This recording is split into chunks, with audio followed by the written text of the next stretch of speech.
three. Okay, three. Okay, three. It's gonna be okay, Abram. Do you know how the numbers go? I don't know if you do. You just keep saying Two. 3 over again. 3, 2, 3, 3. Hey everybody, welcome back to Backlog Banter. I'm your boy Abram, joined as always by Mr. Tucker Hazel. We're here today for what I think is a very, very fun and, dare I say, intriguing video. Because we are doing a tier maker. First time for everything. Of course, yeah. We've made so many videos, we figured for once, let's make a good one, right? Yeah. So today we're doing a tier maker of all of the internal Nintendo studios and all of Nintendo's partner studios. Now you might be looking at this list of studios and thinking two things. A, somebody's got to kill these guys, meaning Tucker and myself for coming up with all these. And B, who the hell are half these people? Don't worry, we'll explain as we go along. This exercise has been made funnier and maybe more confusing for the audience member by the fact that Tucker has chosen funny numbers for EPD teams 1 to 10. Yes. Well, EPD 3, 4, 5, 8, 9, 10. Okay, so you didn't include the support teams. No, because they're also unclear at the moment. That's fair. So. That's a good choice. Okay. So Tucker, there's one major thing that I realized as I was starting this that we've not litigated. Okay. And I think it's useful for the viewer for us to do it live, hash out right now. Yeah. What is the criteria that we're evaluating these studios on? I think, I mean, is it stupid just to say quality of game? Because I mean, I feel like these partnerships vary in terms of their impact and their quality. And like, there's some teams on here where I'm like, even Nintendo, what are you doing? You're digging through like the bottom of the barrel of game development. And I want to slap that shit in D tier, you know? Yeah, and I like this because you brought this idea to me. I'm like, this is such a fun idea. But one thing I was a little hesitant about is like, how am I going to go about gauging the significance of Nintendo's next collaboration with Artepiazza against the next collaboration, or it's not even collaboration, they're collaborating with themselves in EPD4. Which I think that's hard to do. And I like this idea, and this is more pure. I think this is more exciting of, okay, when we know what team is making each of these games, what does that say to us? I like that. Exactly. I like that a lot. Exactly. So we're basing it off the track record, and there are a number of them here, a number of teams here that have only done one game with Nintendo, and we have no idea if the collaborations will be continued. But we're also really operating off of the last like 5 or 6 years here. There are definitely teams that Nintendo used to collaborate with in way years past, or even in the Wii or the Wii U 3DS era, that we're just not really going to talk about because they've gone their separate ways. Yeah. And so this is kind of I guess, 2026 check-in of like, here's the teams that Nintendo has either currently collaborating with or has collaborated with recently that we know of, and how do we feel about them in terms of their impact on Nintendo? And when we hear about, okay, this team is collaborating with Nintendo, what does that signal to us in terms of, frankly, like, how excited should we be? Okay, Tucker, should we just go in the order that they're on this screen here? Yeah, you fucking hate Goodfield, don't you?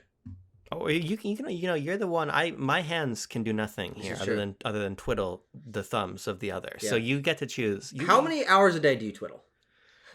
The thing about thumb twiddling is like part of me has always wondered, like, are there actually people out there who are like 75 who straight up moving their thumbs back and forth for like hours a day as young people of the world? Were they twiddling? Yeah, I mean, it kind of feels nice. Well, it almost feels like a bygone no, you know what? skill. I've said that. It doesn't really. No, it doesn't. It feels like, because my thumb's not meant to move this way. My thumb's meant to scroll, Yeah, that's true. Yeah. Well, no, their thumbs were built differently. There's also a degree to which the twiddle is more of a circular scroll. So maybe it's going to come back into fashion. But Tucker, you tell me, are we going to start from EPD3 or what are we going to do?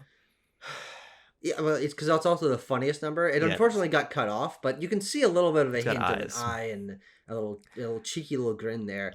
EPD3, for those uninitiated, is the Zelda team, headed by Eiji Onuma, who's producer there, and they make very good games. I'll put it out there. I'll put it out there. Yeah. There have been a lot of good Zelda games. To be clear, they're the ones making the big 3D games. Mm-hmm. So obviously, Grezzo does like Link's Awakening and Echoes of Wisdom. So we'll circle back to them later. When we're looking at EPD3 right now, we're really thinking about the Zelda team, who has for the last decade or so been working on the open air Zelda games. And so obviously they're S tier. Like, there's really no debate about that. No, but I think that they're also a good example of how Nintendo lets their teams just cook. Yeah. I mean, it would have been, frankly, so much easier for them, especially in the Switch era, to just say, no, get the sequel to like our fourth best-selling game of all time out the door. And then Yeah. they were just like, no, we've got some like really weirdo sicko ideas, actually. And Nintendo's like, okay, take 6 years. And that's how we got Tears of the Kingdom, which is a surprisingly unique and forward-thinking game. Yeah. And that talent, I think, can't be undervalued, because there are a lot of teams here that we even talk about, even within Nintendo's internal teams, that do things very iteratively. But the Zelda team, even though they're working within the same franchise, I mean, they work on a level of variety and innovation on each entry that's very, very surprising. I mean, like each Zelda game has its own identity, strong, new art style, new versions of characters, new gameplay mechanics every single time, and that's what sets them across above the rest. Yeah, there's nothing to really add. I mean, I think that of all the Nintendo teams, there may be the one that like everybody's going to stop and pay attention to when they've got their next thing. So no, yeah, I agree. I mean, we'll talk about some of these other ones. I think another one that maybe should receive a little bit more acclaim is EPD9 up next, which is the Mario Kart team. Yeah. And they also did ARMS a number of years ago. But Mario Kart's their bread and butter, and they recently put out Mario Kart World, which is a game that you and I love. You think they are S tier as well, yes, or anywhere else? I do. Okay, I do. Present your case, sir. It's not a very complicated one, to be honest with you. I just think that Mario Kart sort of, to me, is nearly peerless in its ability to sort of involve people of all skill levels, of all backgrounds with games in a multiplayer setting that makes everybody feel like they're having a good time. And I really value that a lot. And I think it really is in keeping with Nintendo's values more broadly. And so for me, easily solely on the basis of Mario Kart, they belong up there. But, even with something where they've taken a little bit of a detour with an ARMS, is also very cool. And I like that. I like that sort of other dimension of them. And you would hope, fingers crossed, that we sort of can see another game in that tradition.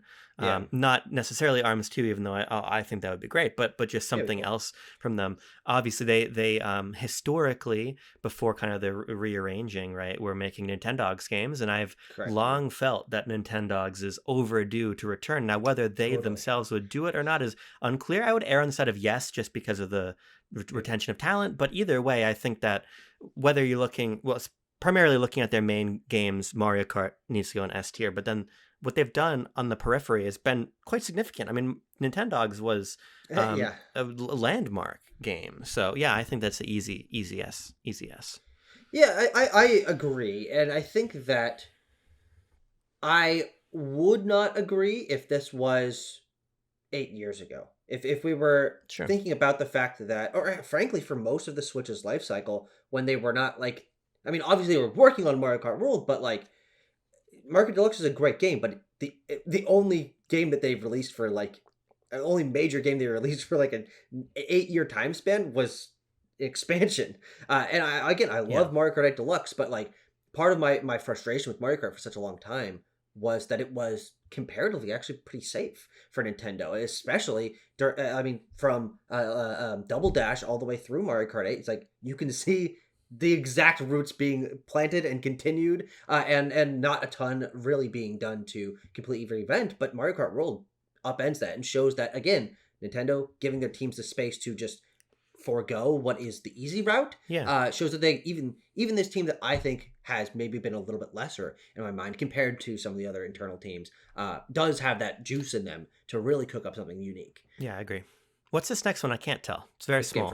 Game Freak. It's a nice tiny little game. Well, that's obvious. What do you think for Game Freak? Now here's the thing, Abram. You and I have had a lot of conversations about Game Freak, and where we think that they're undervalued in their design sensibilities that I think a lot of people end up crapping on.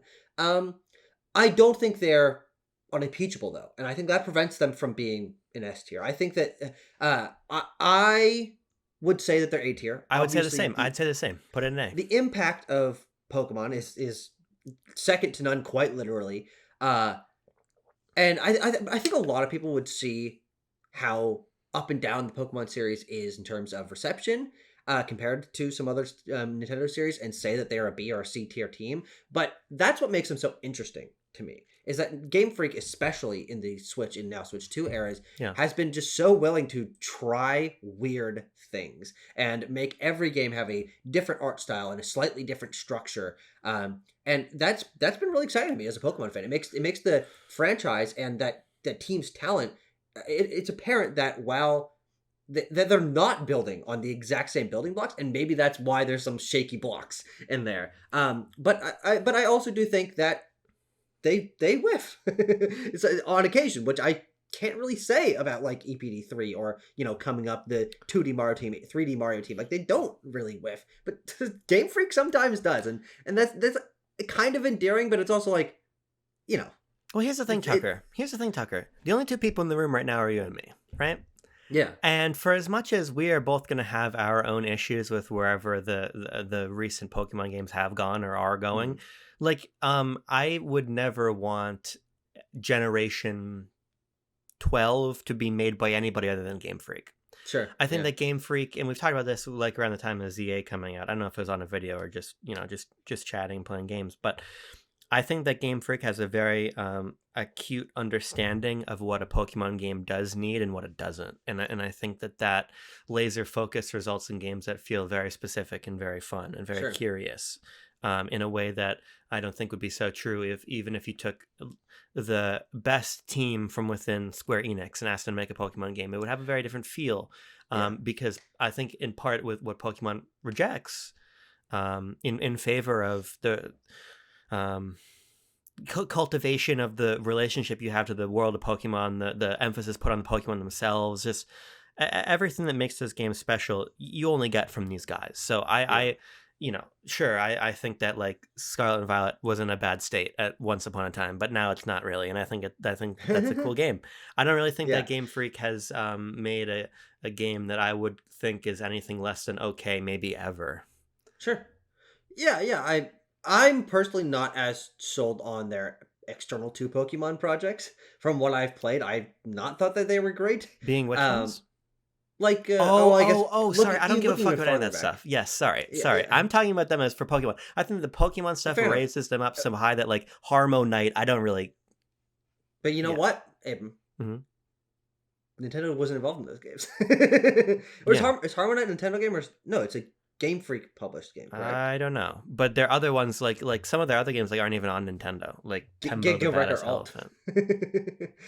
I'm just gonna. It's the kind of thing I feel like I need to know. I feel like Harmo Knight, it was published by Nintendo. Harmo Knight. Oh yeah, right. It was. Yeah. But yeah, but the right game. Yeah, it's fine. It's fine. Pocket Card Jackie, Oh, I like that one. But yeah, so you think A tier makes sense for them? I'm comfortable. Now here's the question though. Yeah. What do you think they could do to get to garner an S tier? Because clearly, compared to the other ones we talked about, there is a little bit of a difference. I just don't think that they are. Because I'll put it to you this way: when EPD9 says here we're making a game, EPD3 says here we're making a game. Here's the next big 3D Zelda. Here's the next big Mario Kart.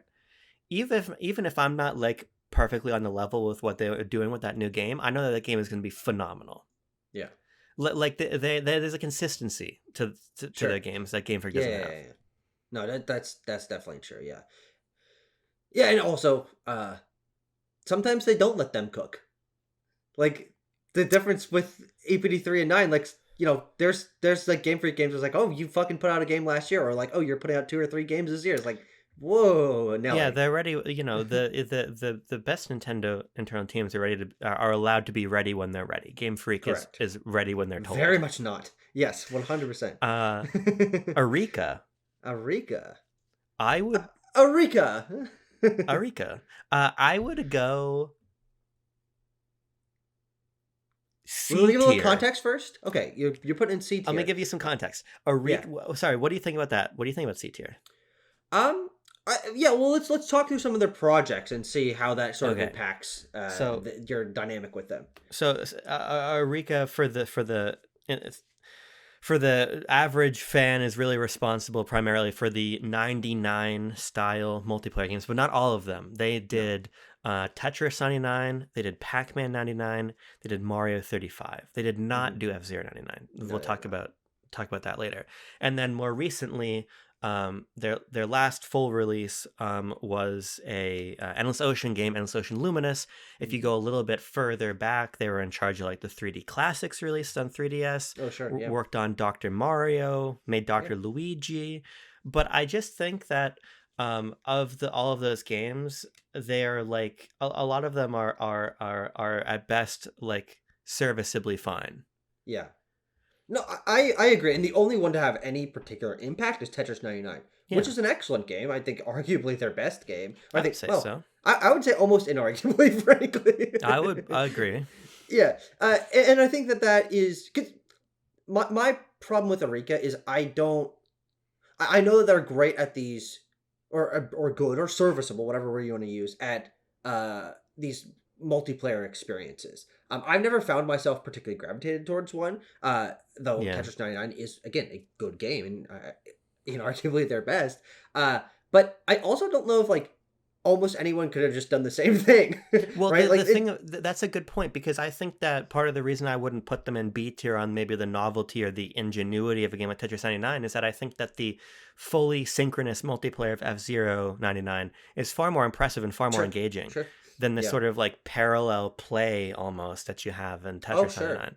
So I think all three of their 99 games, two of which you can't even play anymore. I mean, I think that that's also true. I think that what they did more than anything was establish this framework that somebody else, took to a more interesting conclusion. And as much as I love I don't know if I love Endless Ocean Luminous, but I like that game a lot. That's certainly not a game that's going to elevate them into the B tier, because you also got to think about everything we have coming, right? I mean, I look at this output in aggregate and I say this is a C tier developer. Yeah, it's not... I like that Nintendo continues to work with them. I especially think that these smaller, downloadable only games are something that Nintendo is mostly missing, so I give Rika props for helping to keep that side of Nintendo afloat. Like, frankly, almost exclusively. Yeah. Like, in maybe almost half of the important or interesting downloadable only games from the Switch era were from them, and so they're keeping that alive. But also two of those games can't be played anymore. Eureka, shout out. EPD4. Rub my hands together for this one. And you like this little green guy? Look at that. I do. What do you think about EPD4? Tucker? This is where I might get a little crazy. Yeah. I would go A. Go A tier. Where do you go?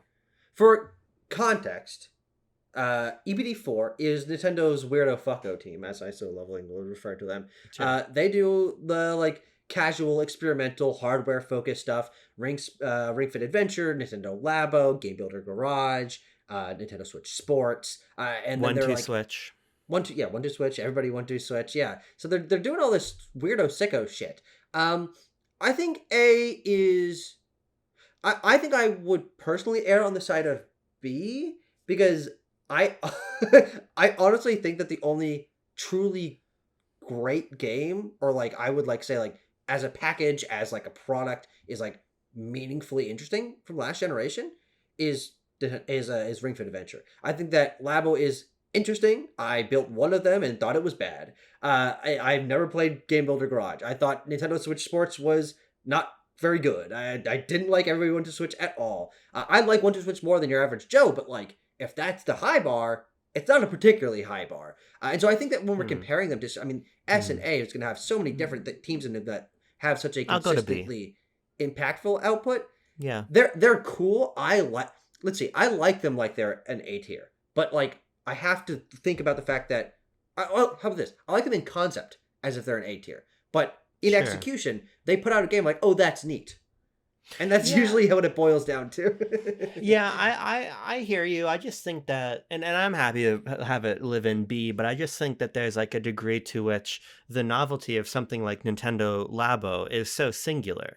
Oh, of course. Yeah. I think I like Labo more than you. I had the variety kit. I only did the VR one. Yeah, I had the variety and the VR, and I lost my headphone. I think that the novelty... I can talk about you. Oh.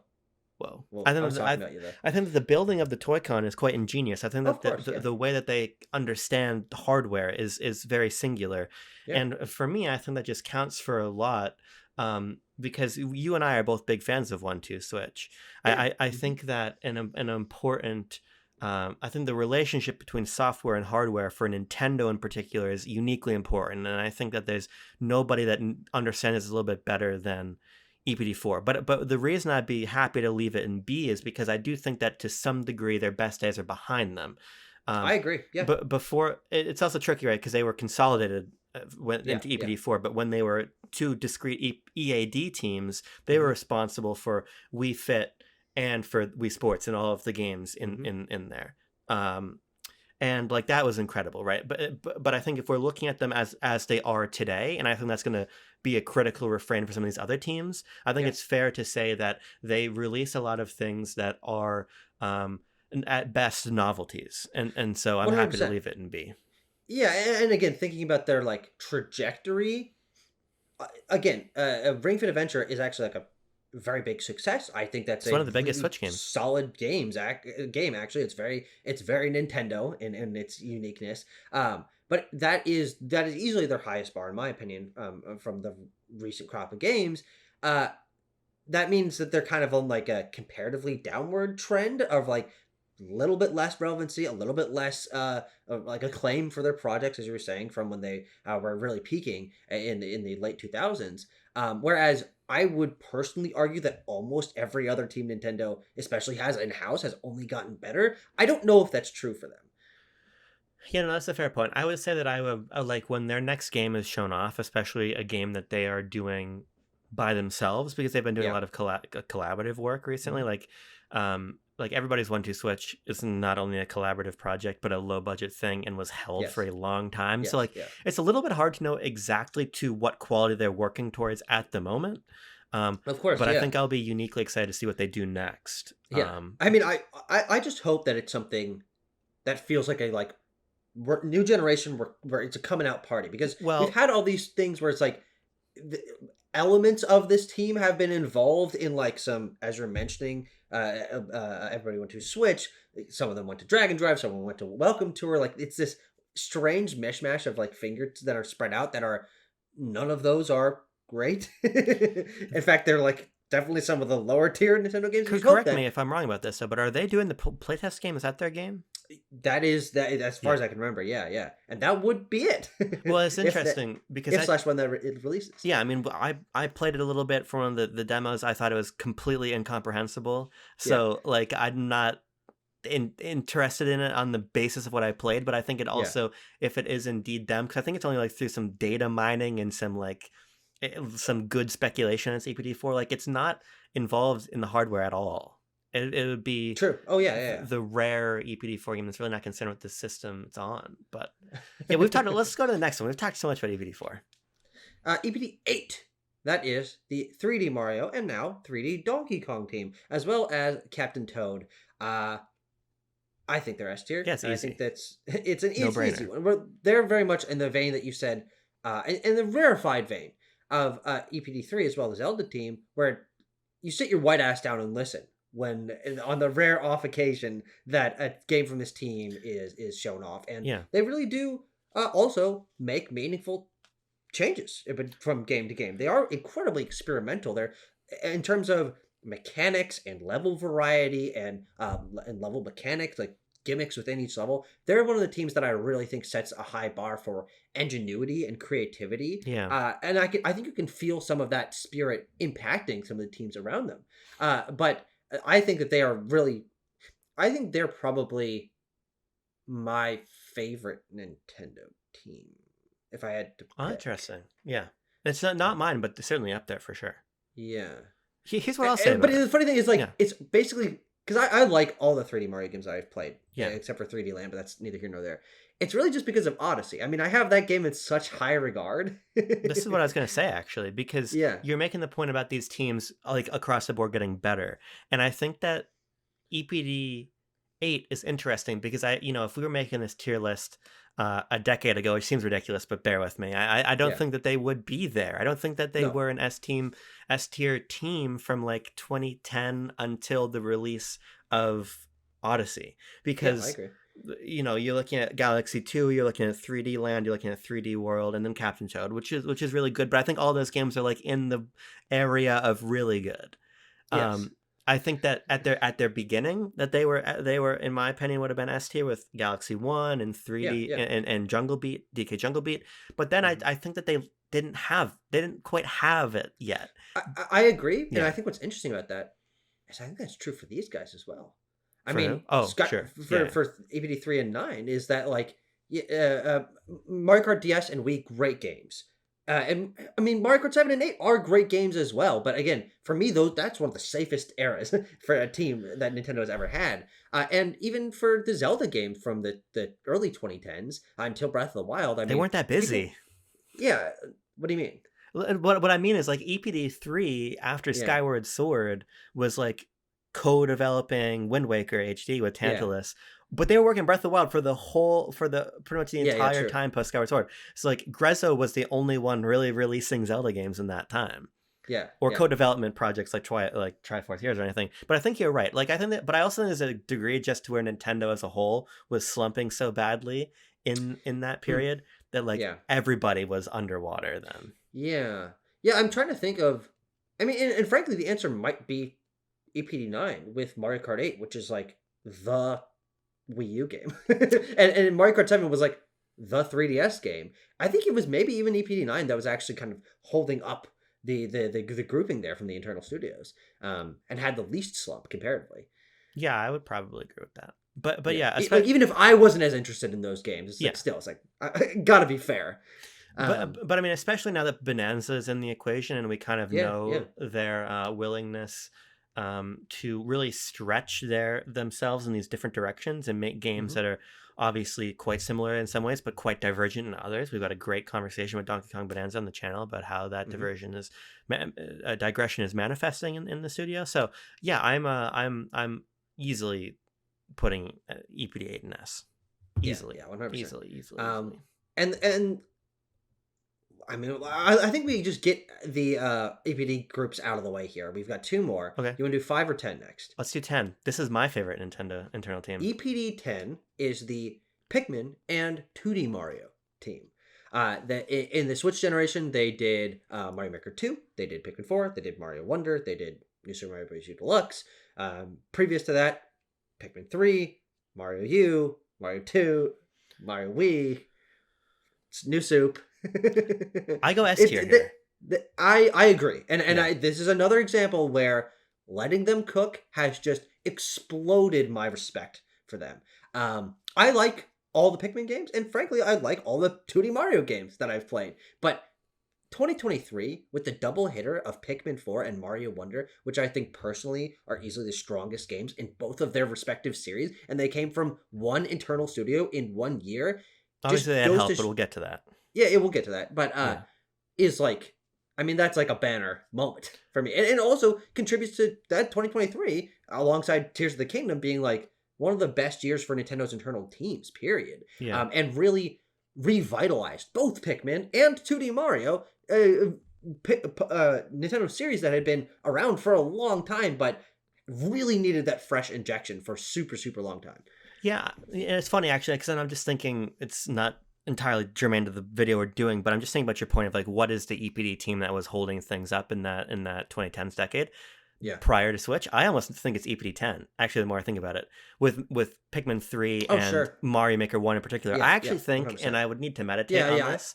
Those are 2 of like 5 best Wii U games. Like I would need to meditate on this, but I think there's maybe an argument that like Mario Maker 1 was like the genesis of a lot of the thinking inside Nintendo's internal teams now, in terms of the ownership that game gave the player. A lot of people are going to point to Breath of the Wild, obviously, but I think that the authorship that the player had in Mario Maker before that was like getting us on the path to get to a lot of games. But that's besides the point. I think that they're just really, really, really brilliant. And I really like your point about 2023 in particular. I mean, those two games like really are among my favorite Nintendo games ever.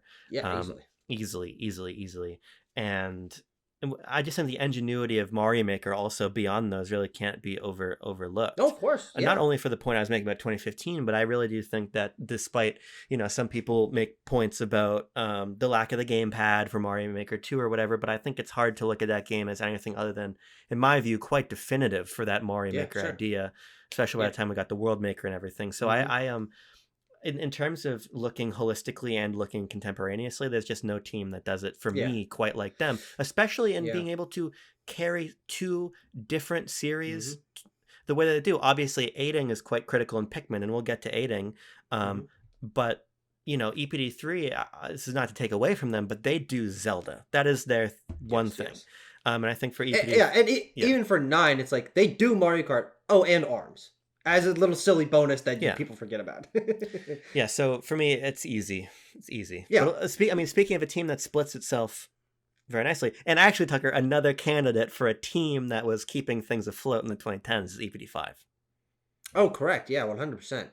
I think that...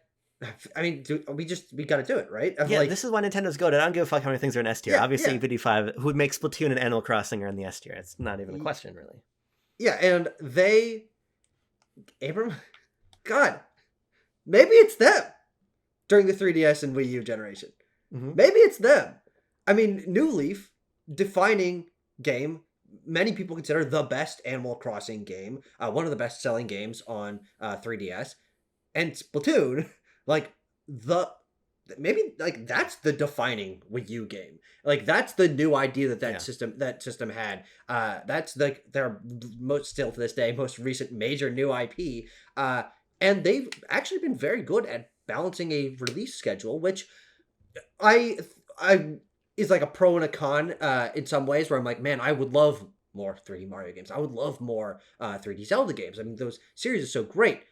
But what's so great about them is that they take 6 years to make them over the last 15 years. But every 2 or 3 years, you're going to get another incredibly high quality, basically has never missed EPD5 game from the Splatoon side of that team or the Animal Crossing side of that team, and major support for both of them, which is partially, it's definitely true with Mario Kart. It's kind of true with Zelda and 2D Mario and Pikmin, and as a bonus, but this team is always working. They're releasing games on a 2 to 3 year cadence. They're supporting those games heavily for years and years. And again, they never miss. I mean, again, the run from New Leaf into Splatoon 1, Splatoon 2, New Horizons, and Splatoon 3, it's that's unimpeachable work, in my opinion. Yeah, and I mean, just to build on what you're saying, obviously all the little interstitials in there as well. I'm thinking of the Splatoon DLC expansions, but also one that I think gets completely underappreciated is Happy Home Paradise, which in a different era of Nintendo. Or Happy Home Designer? No, Happy Home Designer was a 3DS game. Happy Home Paradise. Okay. I'm just making sure you were talking about the Switch expansion. Because what I was going to say is that in a different era, that would have been its own retail game. And it kind of was about 5 years before. And so I just think that and it's really cool because I think we're at an interesting moment now for this team where I am sort of over the moon, actually, if I'm being honest, to understand what Splatoon Raiders is. And, my gosh. And similarly to know sort of what's taken from New Horizons into whatever that new Animal Crossing game is, whenever it ends up coming out. I think that I think this is a great team that embodies a lot of the values of this current decade or last 10 years of Nintendo or whatever. These games that are these lifestyle games that live with you and that are so connected and are so willing to push the boundary either of their series or to blaze new paths for Nintendo, period. I mean, I think that it would be easy for me to say that Splatoon 1 was my favorite game on Wii U by a million miles. It's not even close. And even if I kind of feel like Splatoon 2 and 3 are not quite the revolution that Splatoon 1 They was. never were supposed to be. They never were supposed to be, but I'm also sort of like, I'm excited and I'm hopeful that Splatoon Raiders, and I'm not talking here about sales. I'm not talking here about anything other than the creative energy that Splatoon 1 provided. Sure. I'm hopeful that Raiders has something up its sleeve still. But yeah, that's an easy placement, and I think it's also cool that we don't have an internal team below B tier. Yeah, and ostensibly, this is most of Nintendo right here. Exactly. S tier. To your point from the beginning of the video, we don't actually have every EPD group here because obviously some of them do support work, and it makes more sense to primarily talk about them through the teams they support, like intelligence systems. But then also like EPD1 like maybe was making Alarmo. We're not entirely sure what happened to EPD1. Unclear. And so this is just like the ones we can definitively discuss about our thoughts on their work. And I think because we brought them up recently with EPD 10, I think we should drop aiding in here as well. Sure. Aiding is ostensibly for Nintendo's purposes the Pikmin support team. Now, I don't think that can be undervalued in the last 5 or 6 years, as Pikmin has made a pretty major resurgence in having Pikmin 4 and having Pikmin 3 Deluxe, and now getting these patches and things. The only reason those games are able to release alongside the EPD 10's work on the 2D Mario games is because the team handling the brunt of like the programming work is aiding. It's a collaboration between the two, design on the EPD 10 side and aiding actually crafting the game. And so that support work, I think a lot of people don't understand how important it is. But you wouldn't be getting these games, I mean, almost at all, or infrequently, if at all, if you didn't have aiding doing incredible work to make those games super polished and just really, really solid, beautiful experiences. Yeah, I mean, you need them. You like Pikmin 4 would not have come out in 2023 if it wasn't for them. 100%. No. It's been a while since I've looked at the credits of it, but a lot of the more like, for lack of a better term, grunt development was done by aiding. And it was a smaller group of people from EPD 10 who were starting the creative direction, but then the guys from aiding made the game in large part. Yeah. They have also been drafted in to like work on the basketball mode for Switch Sports in EPD 4. Yeah. Not that that's particularly interesting to me at all, but I think that there's it's interesting to me. Because what it signals to me is that they are now ingratiated with Nintendo. Nintendo respects their work enough to not just put them into one silo, but say, hey, you do good work. Come help us on this other thing. I don't know what it was like making basketball for Switch Sports or how that like dynamic was, but my hope is that Nintendo continues to use their work. And there's no reason for them to stop because they're helping them make these great games. Can I make a proposition here? Because I think part of my thing is like, there's not really for our purposes here aiding games. There's games aiding's worked on. Do you think we could make a new tier that's like good support, like important support teams, like vital support studios, and then like something else for ones that don't fit that? Sure. Because is aiding and like, you see what I mean? Like it's an aiding game, so it's A tier. It doesn't really make sense to me. No, I agree with that. Yeah, I can add rows. Yeah. Let's do down here. Can I change the color of this to make it? I'll do white and black. Maybe what we do, here's how about this, Tucker, because obviously we're not ranking it inside the rows mostly, but maybe we do for the support teams, because there's several support teams we're going to talk about. It can be like I think we'll just these two rows. It's a black or white. Okay. Oh, that's fine. Yeah, let's engage. Let's get engaged in the binary. Yeah. Good support. I agree.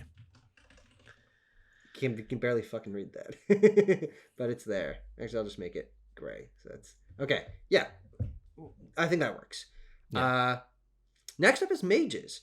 Mages is the team that has made the Famicom Detective Club games over the course of the last 5 years. They were the ones that made the remakes of the 2 older Famicom Detective Club games, which I think people undersell because the first word you hear there is remake. But like be so fucking for real, that's a new goddamn video game. That's a new video game, especially because those games had never been made available in English. And so for majority of the world, they were new games. And then on a design level, on a visuals level, there's voice acting, all this stuff. Those are new games. And then Emio, the Smiling Man, comes out, and I don't like that much any of these games. I think they are okay at best. But I think I think it's important that Nintendo can make a collaboration with a team that is as storied outside of Nintendo as Mages, and get them to make something that is in their vein, super high quality. They're a great example of doing good work in a genre that Nintendo doesn't actually have almost any experience in. You need to bring in like the visual novel masters at Mages to make your fucking Famicom Detective Club games. Thoughts on Mages? Yeah, thoughts on Mages. Because here's the thing, Tucker. I'm broadly with you that like those games, those remake games deserve a little bit more credit, but I also don't think that like these games are super interesting. At least they're not super interesting to me. I don't think that they make a great case for people like myself who don't play visual novels to play them. You know, I think that there are other games that do, you know, from a lot of indie teams. One that I really enjoyed, also worked with a little bit, so I'm a little biased, is Slay the Princess. You're a big visual novel fan. Date Everything being an interesting example recently. So I think that these games are cool and niche, but I don't view them as particularly remarkable. I'm also not particularly experienced in them. You don't particularly like them. I would personally elect to put this in the C tier. I think that's fair. I think that the quality of those games is probably a little bit higher, but I also think that it's Sakamoto, right? Is he the one that's the Nintendo producer on those games? Yeah, EPD7, which is Sakamoto's team. They work on Metroid and Famicom Detective Club. Yeah, so these games to me feel like he's really passionate about it, and I like that Nintendo gives their creators the leeway to do this. And he's like, here's the projects we're going to do, and they're going to be good, and they're going to sell fine. Like, there's nothing particularly remarkable about them, which I think does lower my estimation of them. Again, I've played them, and I think they're fine. But I also think that if Nintendo wants to work with Mages and really lean into their strengths, the two teams' strengths, I think that a Nintendo visual novel of some kind that is a new IP, a new world, something very colorful, something that appeals more to Nintendo fan sensibilities, I think that would be really cool. Mages can do the art, they can do the music, they can do the storytelling, but I think the Famicom Detective Club games to me lack Nintendo spark. Like, Emio, a guy with a paper bag on it, a murderer with a paper bag on his head. I'm like, okay, that's at least some imagery, but otherwise it's like, they're just anime detective games. And I'm like, they feel very out of place. And I respect them for them happening. And I like that Sakamoto is passionate about it, but it's not the best collaboration, I think, that you could have between Mages and Nintendo, when Nintendo, I think it'd be good for them to have a more consistent visual novel series. It's just, why isn't it something that, to your point, ingratiates Nintendo fans more into this world, whether that's mechanics or visual or a new world or something like that. I think it's a missed opportunity. Yeah, I largely agree, and I mean it's fair enough segue here, right? Because Arc System Works is up next, and sort of the parameters of their relationship as it relates to Nintendo, which is the only way we're evaluating them in this context, really, is their work on Another Code Recollection, and then also on Dear Me, I Was. It's not a Nintendo game. It's exclusive, but it's not a Nintendo game. Yeah, I guess. But I'm just, if we're talking about their relationship with Nintendo, I think it's relevant still. Probably, yeah. Because I mean, you're right. It was their work on Another Code that probably got. Yeah, you just that probably got Dear Me, I Was greenlit. But to your point, it really is mostly Another Code Recollection, and I think that this game is also C tier. I played it a little bit. I didn't find it particularly convincing. I only played like an hour or two, and then I sort of forgot about it. I don't really have much to say about this. I think that there's like a beautiful and painterly quality to the game, but this is a style of remake that I'm like, maybe I should just like play the DS version. Actually, feels like that's what I did. Yeah, I like and Dear Me, I Was. Part of the reason I wanted to invoke it is just like, so I'm like, okay, well, what else are they going to do using Nintendo hardware for Nintendo? Obviously, as you said, it's not published on Nintendo. It is exclusive to Switch 1 and Switch 2. Yeah. But it's not a very convincing game either. I think that it's cool, but I just don't really see this Arc System Works relationship panning out into something particularly excellent. I mean, maybe we get a new game from the people at Arc System Works who used to be at Sing that are making these games now, whether it's a Hotel Dusk thing, it's another Code thing, or something brand new. Maybe in that context it could be more interesting, but what we have right now, the remake, is just not moving me. Yeah, no, I totally agree. And again, I think actually it's so funny that these two teams are so parallel in my mind with the work they've done for Nintendo. In that, once again, for Another Code, that's a new goddamn game. I mean, like, sincerely, the voice work and the art direction and the puzzle designs are based on, they're adaptations of a DS and Wii work, but they're from the ground up, like essentially original experiences. Also, Another Code R was never released in the US, and so like that's a new game. It's like this can't be undersold that this team did great work to do that specific game, and not just because we're gonna get to some teams that are like much more remakey, where like all they do is up-res things ostensibly. That's not what these two teams do. They're like there's you can feel the Mage's touch, you can feel the ArcSys touch on these games, but also like it's weird. It's like who's holding who back in that scenario? Because I do think that having these sort of puzzly adventure games in Nintendo's catalog is a cool idea. I think that Another Code is fine, but not. It doesn't spark joy. You know, like if there was again a Arc System Works a painterly, interesting Nintendo-y world that they were making an adventure game, puzzle game out of, I think everyone would kind of be happier about that. Yeah. So yeah, I think it's very fair to have those in the same area. How about Mercury Steam, Abram? MSE. B tier. Okay. Why do you say that? So Mercury Steam with Nintendo has made Samus Returns, and then they've made Metroid Dread. Yeah. Changed my mind. A tier. That's where I was going to... Oops. That's where I was going to put them as well. Yeah. Because here's the thing, right? I think that Samus Returns is really cool, but I don't think it's particularly all that. But like this whole exercise is doing, it's mostly considered, it's concerned with what's kind of happening right now, right? Yeah. And so if Samus Returns is okay, I think Metroid Dread is excellent. And then whatever they make next, I still think we could see it as soon as this year in Metroid 6. Yes. Really interesting. I think that they're certainly sort of... what I think they've done, particularly after Prime 4, where I think that actually the status of Dread was actually even increased by the sort of, I think, failure to launch of Prime 4 in some ways. I think that what they really were able to do is take Metroid and make it something that's quite cool. Sure. And I think that coolness counts for a lot. I think that I think that they sort of found a way, in my view, to unify these different sides of Metroid that were always kind of discrete. This more like this like heavier, more contemplative, more solitary Metroid Prime style game, and Metroid Prime 1 and 2 and Super and other things, and then this more action oriented side of Metroid that had been sort of gestating since Fusion. This game really feels like there's elements of all of it in there. I think if you had to like look for what is the unified, exciting vision for Metroid, it's this. It's not Prime 4. As interested as I am in Prime 4, as much as I like that game, it's this game that is like took Metroid and said let's take things from all over the series, let's put our own spin on this, and let's make a game that really, even for as many Metroidvanias as there are, it stands sort of solitary. It stands alone. It's uniquely excellent. It's in my view, the best Metroidvanias come out, certainly from a non-indie team in maybe ever, and I would even say it goes.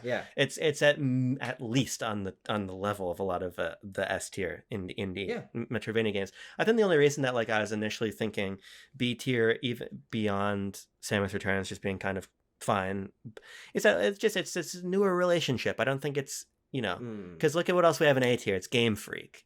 There's still something. I think there's still something a little something to prove here. What? Sure. Yeah. No, I agree. I think. I agree, but I also think that this, if I'm going to look at all the teams that Nintendo has started working with in the last 7 or 8 years, I think Mercury Steam is one of the ones I'm most confident in. That's a good point. Because they've been very consistent. They've been putting out games at the clip that you want them to, which is you get an entry every few years.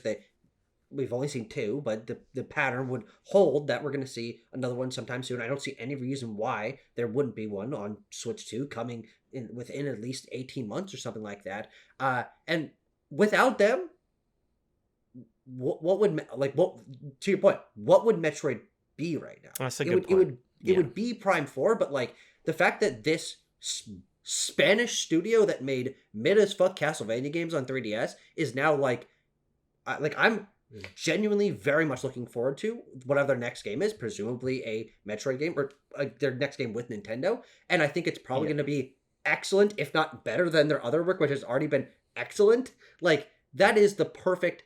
Nintendo's not going to do this themselves. Find a really good partner that does something different from what the internal Nintendo teams does, and like Metroid Dread feels like it's in the vein of the other great Nintendo work from the Switch era of revitalizing a franchise, giving it that fresh injection, but it's not made by an internal Nintendo team. It's like really impressive that they match within the rest of Nintendo's work in that way. Yeah. Yeah, I guess the only other thing is I was thinking about like that Blades of Fire game. Is that what it was called? I'm like, are like, I think here's my one reservation is like, is Metroid Dread a fluke? It's the only thing. Oh, because that game is head and shoulders above the quality of anything else they've ever made. Yeah, that's probably true. but I think you're also right in terms of, let's just look at Dread. Let's look at what they did for Metroid. Let's look at the gap they fill for Nintendo, and we both have a mutual adoration of that game. Yeah. Which is you're not that big of a Metroid guy, and it even captivated you, and I think that's not an uncommon story. So yeah, sure. Let's leave it an A. Yeah. Next up is a surprisingly important one, which is Bandai Namco in Studio 2 and Studio S, and this is going to encapsulate the work that Nintendo does with Bandai Namco, which is actually surprisingly far-reaching in terms of their involvement in things. S tier. I think I agree, because ostensibly the main thing is really they're the Smash Bros team. This is Tucker, a very can I make a suggestion or a question or a request? Yeah. What the hell? That's a lot of things. Should we put Sora with Studio 2 and Studio S right up there in S right now? Yeah, we're only going to talk about them in conversation. Yeah. Well, it's interesting. Yeah, because so what the primary mode that Bandai Namco has been working with Nintendo is that they work with Sakurai on his games and have for almost 15 years now, since the beginning of development of Smash 4. Yeah. And so that's Smash 3DS, Smash Wii U, Smash Ultimate, and now Kirby Air Riders. They're the one that actually helps Sakurai to make his goddamn games. And I mean, Kirby Air Riders is kind of a different story, but Smash Bros. I mean, I think those Bandai Namco Smash games are the best the series has ever been. I mean, I love all three of those games to a crazy, crazy degree. So I think there's a misconception that like Sora is like Sora is literally the Sakurai. Yes. It's literally the two of them. Correct. So when we talk about the success of Smash Brothers in the modern era, obviously we're attributing a lot of that to Sakurai. I think rightfully sometimes, but I think he cast such a long shadow that I think people don't totally understand that. Like that's a Bandai Namco game. Yes, 100%. Effectively. Yeah. So, and it's also important to note that like Studio 2, Studio S also worked on like Mario Kart. Yeah, of course, yeah. They've been involved in a bunch of stuff. They were involved with Mario Kart 8, so and I think 7 as well. So they've been around for a while. And on top of that, Pokken Tournament, new Pokemon Snap, they have this Pokemon side to them as well. That means that their roots with Nintendo actually go way deeper than I think people realize. Yeah, and like we're saying Studio 2, Studio S, I'm going to be perfectly honest with you, this is a place where I don't know if I have all of the information, because I don't know exactly if all of this stuff is Studio 2, Studio S. Oh, sure, fair enough. But what we're talking about here is the collaboration between Bandai Namco and Nintendo, which has very deep roots, to your point, going back to GameCube, with stuff like Star Fox Assault and Mario Baseball and things. So this is a long cultivated partnership, and one of the most essential long-standing partnerships between Nintendo and an external team. So and to that point, I think it's because it's been cultivated for so long that people don't even think about or realize, and I don't know if this is a good or a bad thing necessarily, but of these as any different than any internally developed Nintendo game. They've got the polish, they've got the variety, they've got the presentation value of the best from Nintendo's teams. I mean, hell, and even new Pokemon Snap's one of the best looking games on Switch 1. And I would say something similar about Pokken Tournament. I mean, these are solid games. They have a massive variety in the games that they've worked on with Nintendo. They're supporting other excellent games. And it's just so it gets kind of obfuscated that you're right that like so much of the work that goes unthanked is actually fucking Bandai Namco making some of the best games on Nintendo. Sorry, Tucker. I got thrown down a little bit of a rabbit hole here because I I I asked myself who made Kid Icarus Uprising. Yeah, was it them? No. Oh, it was made by a team called Project Sora, and I'm on Nintendo fandom. Yeah, I know here. nothing about that, to be honest. Yeah, they were founded in 2009, and then they closed after finishing making Kid Icarus Uprising. Which is interesting. Well, in 2012, they closed in 2012. They closed in 2012. They announced it in July of 2012, so a couple months after Kid Icarus came out. They're just like, we're done. Interesting, but no, you're right. And like the games that really move the needle for Nintendo are thanks to Bandai Namco. Smash, Mario Kart. It's huge. This is critical. It is critical, I think, as Nintendo fans to understand that and to understand what roles Sakurai does and doesn't have in these games. He is one man. Sora is a 2-person studio, literally 2 people. It's literally him and his wife.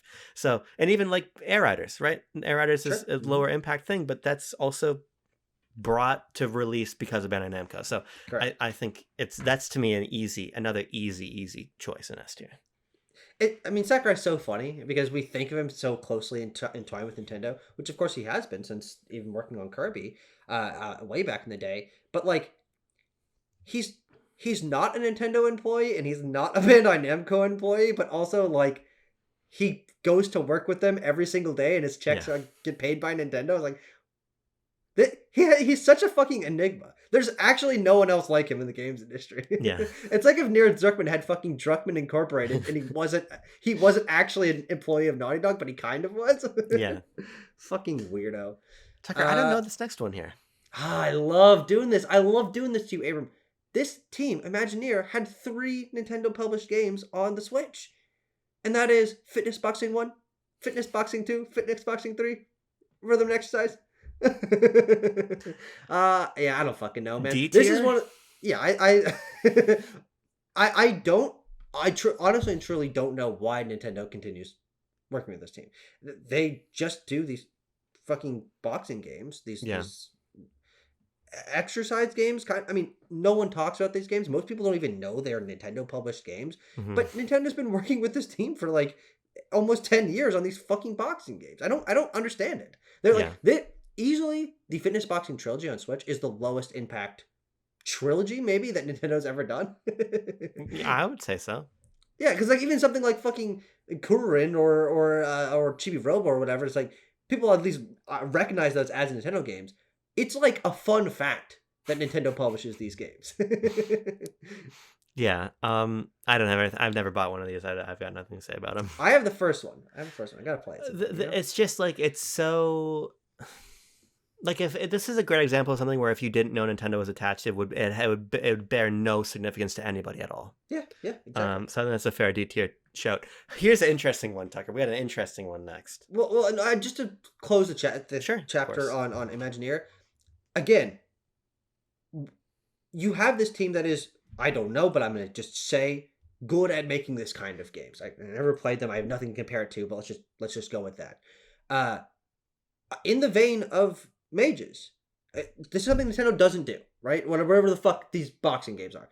Why isn't it fucking Punch-Out rhythm exercise game? Like, why isn't a Nintendo IP of some kind? Why doesn't Nintendo promote these more? Like, you really could make a exercise, Wii Sportsy, Ring Fit Adventure game with a team that is good at making these, has made a lot of them, but Nintendo just like half-heartedly like puts them out and doesn't market them at all, and it's just so weird to me that you have this partnership and they like only kind of take advantage of it. Yeah, like or the other thing is like why isn't EPD4 making these?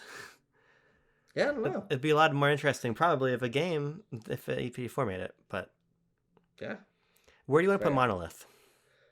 I think that Monolith is S tier, and I think that the reason why that they're S tier is not only because they make really cool games. I love the Xenoblade games. That's like a fan favorite Nintendo series. But the other secret side is actually maybe they're like the most important like development team that Nintendo owns because they have their fingers in fucking everything. Yeah. We talk about the amazing games at a really great clip that EPD5 is able to put out, and the amazing genre-defining, industry-defining games that EPD3 with the Zelda games is able to put out. Also Monolith Soft helped make those games, and that's why those games are as technically impressive and rock solid as they are, because Monolith Soft knows how to get fucking energy out of hardware that no one else is. Yeah. 100%. 100%. I would have also said, I think if I was the sole keeper of the kingdom, I'd probably put them a little bit lower, just come a little less into Xenoblade than you are. But I think that that's where they belong ultimately. And I think because I think you've done a good job explaining the two sides why they're so significant, and they're also very prolific, which is another important dimension of that. But I think for me, my number one, the only thing I'll tag here is that I'm really excited and hoping that the next game we see from them is something different. Sure, I agree with that. Yeah, like because my whole thing, and I was playing a little Xenoblade Chronicles 1, and I got massively sidetracked by a lot of other things this year. But I still want to play Xenoblade Chronicles 1 because I like the game a lot. But I just find that their combat system that they have decided to hinge all of the Xenoblade games on is just so peculiar. Like I just can't. Weird. I can't nail it down. I just don't like it. It took me 30 hours into Xenoblade 2 to really understand what I was doing. And I've forgotten all of it since then. But I know exactly what you're talking about. Yeah, and like, because I just imagine a world where the next Monolith game is like a new fantasy world, and it's an action RPG. Yeah. It's closer to like a Tales of Arise, not that I would be caught dead playing. Well, I actually have played a little bit of that game. I caught you dead. Well, or like a Trails in the. You don't hear anyone say that, by the way. It's always I wouldn't be, but what happens if you are? Yeah, I would be caught dead playing that. I would. But that's actually something, Aaron. That's what I should start saying whenever I'm playing whatever the fuck bullshit that I'm playing. Like, I'd be caught dead playing that. Because then people catch me and make fun of me for playing whatever it is. Yeah. So I think this is an easy S. Platinum. I don't know, man. I think B. Can I make a proposal to you? Yeah. D. Can we put Platinum in C and Arxis in D? Oh. Sure. Now, why separate like Arxis and Mages? What makes Arxis worse in your mind? Just because the games that Mages are making they're like a little bit more prolific, and like and I think a lot of our criticism about them is like it's not transcendent of what it could be. But I think that like the remake of another code is just not particularly successful. Sure. Yeah, that's fine. And like it feels like I don't know. I feel like it's just like my heart is. Yeah, it's fine. You know what? Sometimes that's what this is for. Yeah, it's clear. It is reflecting your heart. Yeah. So then there's Platinum, who Nintendo has actually worked with for a very long time at this point, and even with the Switch generation, the Platinum is, funnily enough, actually like one of the strongest collaborations that they like started in a previous generation that didn't just straight up continued through the Switch generation, which is Bayonetta 2 and Bayonetta 3, Bayonetta Origins, and Astral Chain, and Wonderful 101 on the Wii U, and Star Fox Zero. And like they have this really interestingly and surprisingly deep history with Nintendo that I think has maybe only created one truly impactful game in Bayonetta 2. And then the rest of the time is just like, well, you're seemingly like trying and failing to make fucking Bayonetta again. Like, so I really like all the Bayonetta games. Well, I've not played Origins. Yeah. So I'm talking about the core 3 Bayonetta games. I really like all 3 of those. I think Bayonetta 3 is great. We have a really awesome and thoughtful discussion that you cannot listen to because the recording files got deleted. But I like, because we're thinking about this moment, right, of like, imagine, we don't live in the world where every new Nintendo game is announced with a splash screen of the developer. Yeah. But Platinum is one of those where you would. And I think that like the feeling in my heart if I see Platinum right now is not like jubilant. It's like, well, let's see. And because I also I will say though, I agree with you. Yeah. Their Nintendo work is consistently some of their better work. They haven't made. I mean, well, Star Fox Zero is kind of like the real outlier, but like their games are are good. Star Fox Zero is probably not even really their fault. I mean, I don't want to write like fan fiction about what happened there, but I just think that there's more at play there that led to that game. But this is also where I come in a little bit, and I think that Astral Chain is really, really, really boring. Oh, sure. Fair enough. For my I've played the first 2 hours of that game maybe 3 times. So I think I actually do agree with you. And the thing about it is, like, Bayonetta 2, we think of as a more recent game because of those re-releases, but that game came out 12 years ago. I agree, yeah. Or I know, yeah. So if we're looking at... I agree that that's true. There we go. So if we're looking at strictly what represents Platinum right now, I just think that it's, to me, Bayonetta 3 is really, really good. And then I think Astral Chain is really not that good. And Origins, to me, is a non-factor in the equation. So I think it shakes out to a C tier, personally. Yeah. No, I agree. And I think this is me kind of trying to make a more external argument, because I've also never really liked one of their games. I do feel like I need to give Astral Chain and both Astral Chain and Wonderful 101 a more deep try. I think that those are both at least interesting games, and I like that they're making new IP with Nintendo once a generation. But I don't actually like these games. So like for me, it's like, yeah, C tier totally makes sense. And I also think that if we're talking about the current moment, part of they are a pretty shaky team overall across the course of their history, but nowhere more so than right now. Yeah. When I don't know what they're working on, I don't know if I have confidence that the people that are the Astral Chain director is gone. Bayonetta is like, I don't know what's going to happen with that. Like, that's in a really shaky place. Kamiya left. Yeah, exactly. But I mean, like, they could make another one. I don't know.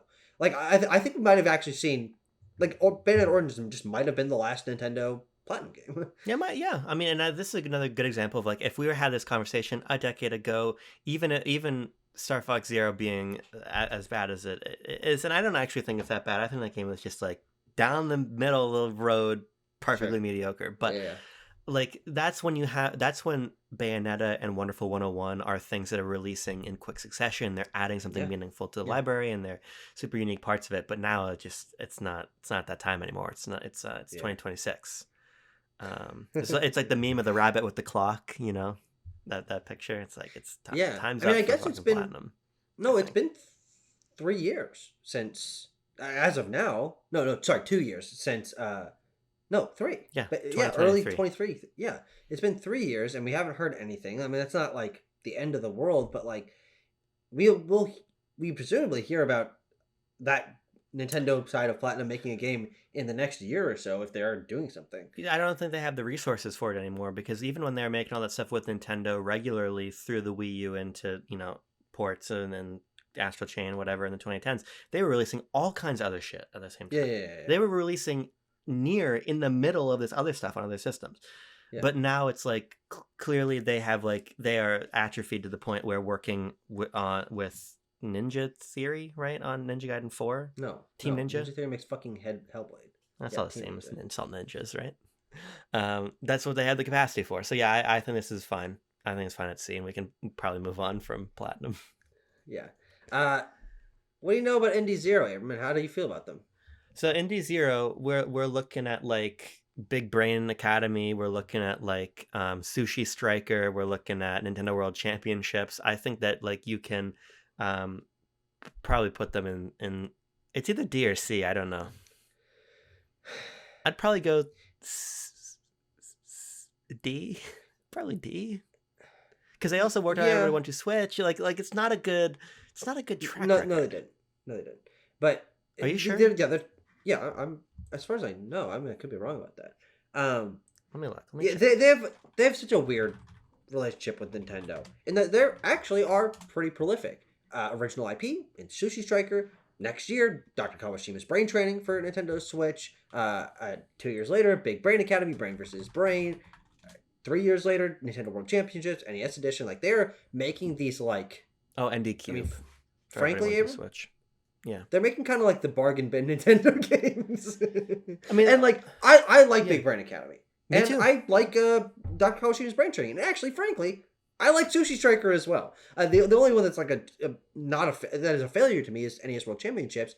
So I like that Nintendo has this sort of goofy, smaller team that they can make these sort of $20-$30 games with. Yeah. Low budget, different kind of genres and stuff. But like, I'd say bargain bin, and that's not a compliment. Yeah, I mean, of those games you listed, I really like Big Brain Academy on Switch. I think that's a really fun game. Yeah. But that's not enough to, I think, buoy the other work they do. And I also think that even that game is largely reiterating what Big Brain Academy was on DS and Wii. It's largely out of the same activities. Yes. So I think D tier is totally safe. And I think it's interesting the point you raised about price point, because I think Sushi Striker is the most expensive retail game they ever made with Nintendo. I think that was $50 on Switch. And it was also on 3DS for less. I don't like Sushi Striker very much.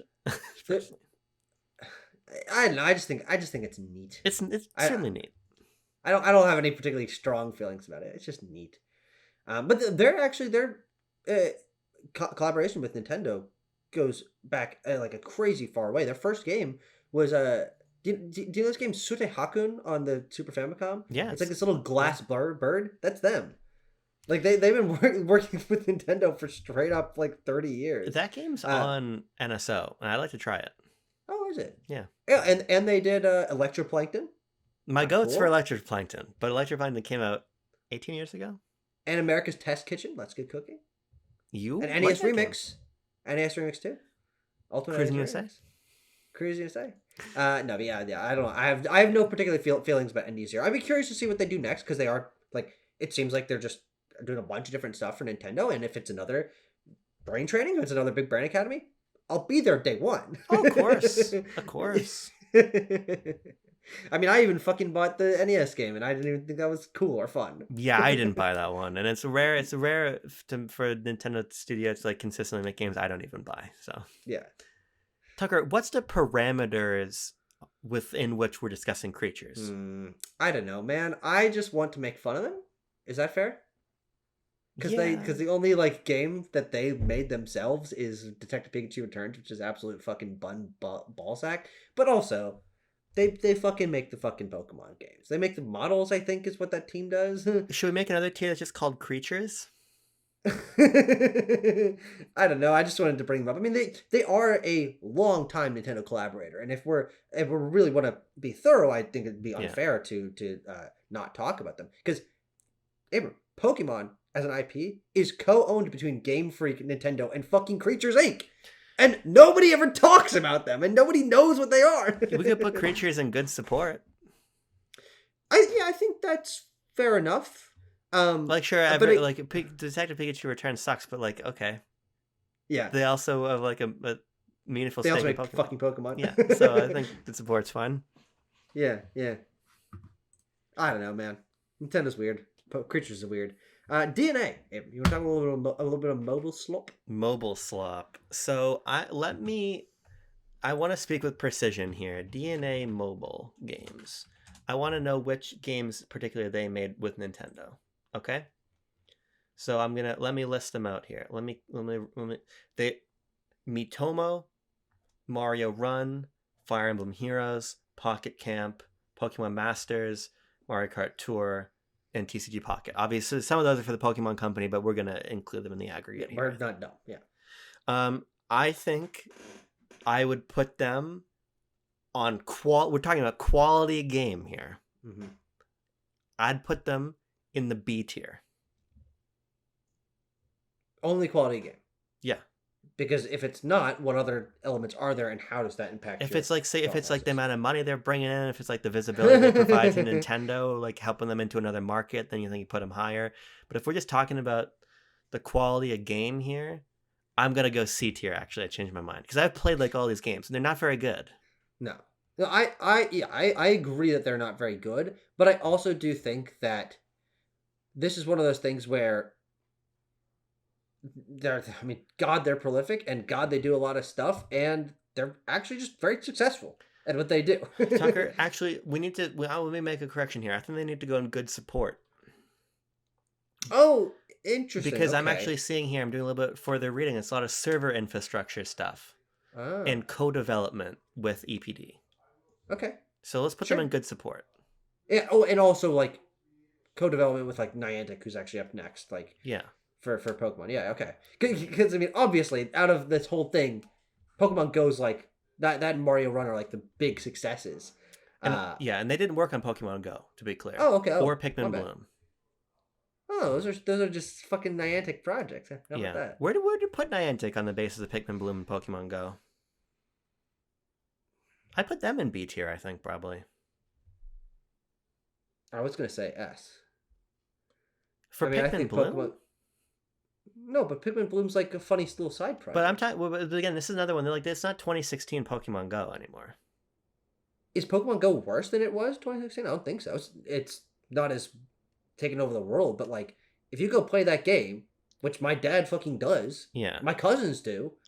That's the only Nintendo game my fucking father's maybe ever played. Well, but here's the other thing. I don't think we can put, because we're also talking about what are they now, right? And they've made 2 games. Obviously, Pikmin Bloom is not as important of a game for sure, but it's the newer game they made, and I think it's a remarkably uninteresting game. Yes and no. I think you and I had this conversation. I was on a walk the other day. We were kind of talking about it. We were like, look, actually, live service development is real game development, and yes, Pikmin Bloom was their last release. But they put out fucking updates for Pokemon Go many times a year. That is still an active game. They're working on that, and it is still one of the biggest things Nintendo has going for them.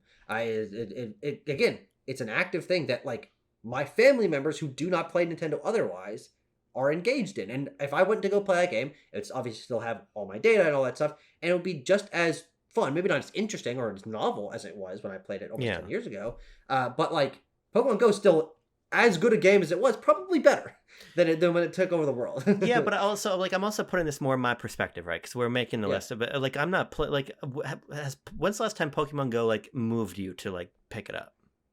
I guess 2019 when I was in college. I was in a Pokemon Go,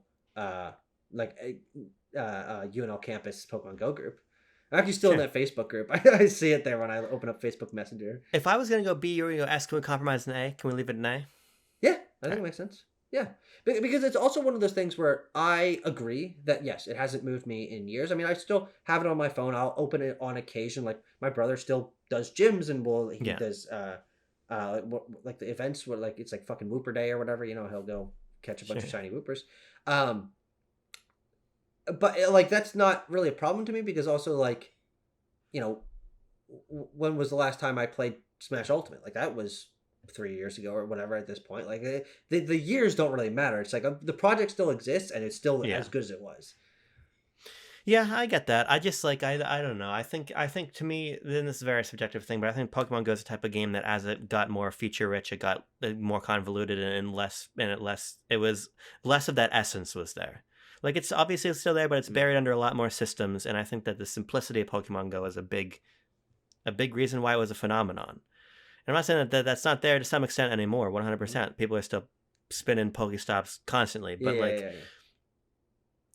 I don't know. Between Pikmin Bloom being not particularly strong, and I think Pokemon Go, I think being for a smaller and smaller group of players, and me no longer being anywhere near the epicenter of that, I would put it in B. So I think we'd compromise at A. Sure, yeah, sounds good to me. Forever Entertainment. D tier. D tier. Wait, now here's what's interesting, actually. Yeah.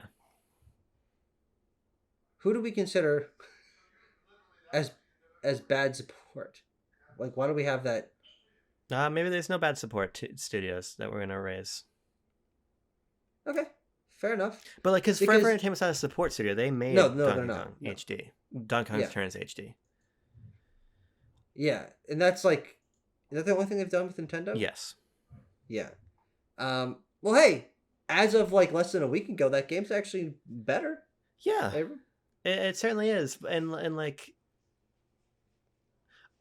And like, I'm not one of these people that's like, oh, Donkey Kong Country Returns HD is such an awful version of that game. I don't really care. I played it, and I'll tell you, yeah, it's a perfectly fine way to play the game. It's a little bit fucked up, but like it's fine. It was serviceable. But like, if you know, if you're like, okay, the next Wii era remaster is coming, Forever Entertainment, I'm like, I don't know about that. And they also have no identity. There's no identity to the team. They're there to remake something very simply and get it out the door. Yeah, and I think because I agree with you, and though I haven't played it, from what I know, I'm like, if I played the Switch version of Donkey Kong, I'd be like, yeah, I'm sure this is fine. Like, I'm Yeah. not picky enough to like really really shit on it. I might even not like that game in any of its iterations. So I haven't explored it myself, but the fact that it is, I would say there are elements of it that are below the usual Nintendo quality bar Yeah. of like, oh, this is like a little bit choppy in places. Oh, the models aren't quite right. Like, these aren't things that would really impact my opinion on it, but it's like, well, it just proves that like it was kind of, like, maybe it was a rush job. I don't really know like what happened there that lowered the bar of quality. And because if it was just solid, we'd be like, oh, great. Like, oh, for our entertainment, great. Can't wait to see what they do next. They put a great version of this game on, or a good version at least. But it's like, it's a little bit below that. So like, I think that just slightly below, Yeah. it magnifies, because the amount of times that we get a below par quality, especially a remake from Nintendo, like, that's pretty rare, all things considered. Yeah, I agree. And like the Dixie Kong update is cool because it's like a little bit that makes this version of the game more its own. Yeah, true. But there's not that much happening here that like makes this a distinct version of the game. Like, yes, it looks better, but it's a lot. No, there's a fucking speed up mode. Yeah, and but like no other game's ever had that. A lot of teams could have done that. Forever Entertainment is very much like a workhorse. It's here. Yeah. It's a journey. This is a journeyman studio, right? So yeah. I will say though, I do think we'll see more games from Forever Entertainment published by Nintendo. I think they'll be getting more stuff because I think that they are cheap to work with, because it's not like the quality of their work with Square Enix or Sega is what keeps getting them contracts with both of those teams. Yeah, they're just cheap, and I'm sure Donkey Kong Country Returns HD has returned its fucking budget back 100 million times. You know. Also, that is a much better game. It's a much better conversion of the game than either the House of the Dead 1 remake, which I think is awful, or the Panzer Dragoon remake, which I think is also quite bad. Also, less margin for error though, because it's a Wii game. Like, Donkey Kong Country Returns HD only came out like 16 years ago. They're not from the ground up doing House of the Dead, which I don't even want to talk about. So, what's the next one? Is that Artepiazza? I can't really tell. Artepiazza. Obviously, with Nintendo, have made one game. It's just Mario RPG remake. Mm-hmm. Super Mario RPG remake. No, it's just called Super Mario RPG. That's the only game called Super Mario RPG. That's actually really interesting. It doesn't have a subtitle, does it? No, it doesn't. It's cleaner. They dropped it. It's cleaner, which is just true, actually. Yeah, I don't know. I feel no particular way about that game. I don't think anything that Artepiazza did what made me disinterested in it. I think I'm just not particularly interested in that game in any form. What do you know? We're missing a team here. Who? We're missing a choir. Oh yeah, I never downloaded. Wait, how did I miss it? I thought I downloaded that logo. You're right. A choir is missing. I'll add that in a second. Okay. But yeah, Artepiazza, Super Mario RPG. It's a fine game. It's a fine game, and I like what they did to it. I mean, I think that the redone music is great. I think that the visuals are actually pretty neat. It's a neat way to sort of revitalize.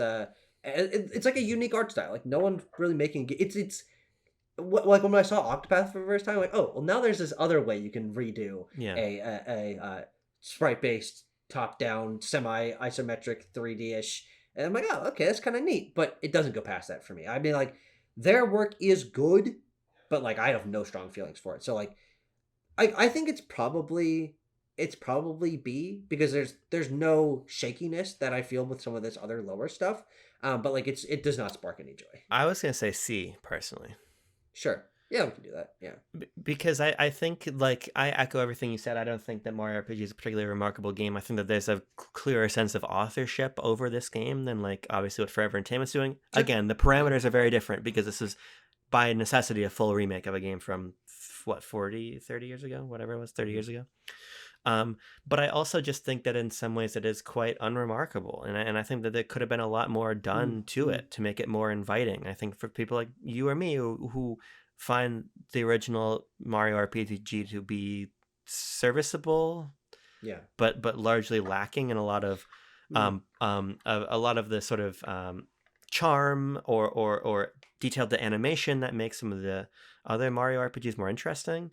So yes, Mario RPG Remake looks good, but also is also very stiff. It's very stiff in motion. That's true. Yeah. So I think that I do think they could have done more with that game than they did.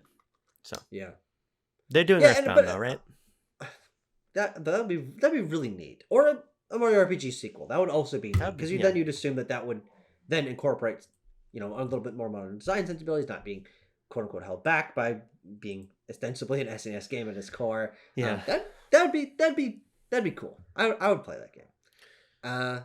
Next up is Grezzo, Abram, and I think Grezzo and Mercury Steam are two birds of a feather in terms of the Nintendo portfolio. Grezzo's collaboration with specifically EPD3, the Zelda team, has completely redefined them and made them a team that I sincerely and genuinely look forward to their work. Yeah. Coming out of, I think, a important but also like decently controversial 3DS Wii U era of like, people kind of made fun of Triforce Heroes, whatever. But people love Link's Awakening. I think that's a great game, the 2019 remake. One of those things where you can very much feel a different touch. And Abram, comparing them to Artepiazza, that game's animations and its quality of life and things like that feels like some real special stuff going into that game. I have negative feelings towards Miitopia, but ultimately it's their Zelda stuff that I'm like truly judging them on and that I care about. And Echoes of Wisdom is also just like a really excellent game. And that's one where you feel like, if that wasn't Grezzo, no one would be doing it. And I'm so glad that we have them. Yeah, I'm big on Echoes of Wisdom. I really like that game a lot. And Link's Awakening is probably my favorite 2D Zelda game, and specifically the remake. You ever tried the original? Yeah, it's hard. I couldn't really get into it. I had it on the 3DS Virtual Console.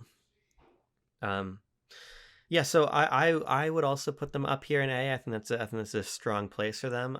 I think my one hope for them moving forward, as much as I think Echoes of Wisdom is really great, I do hope that whatever the next 3D Zelda game is, the next Grezzo and EPD3 co-development 2D game is more meaningfully different, because of course, there's sort of a zeroing in on one style for what a modern Zelda game is.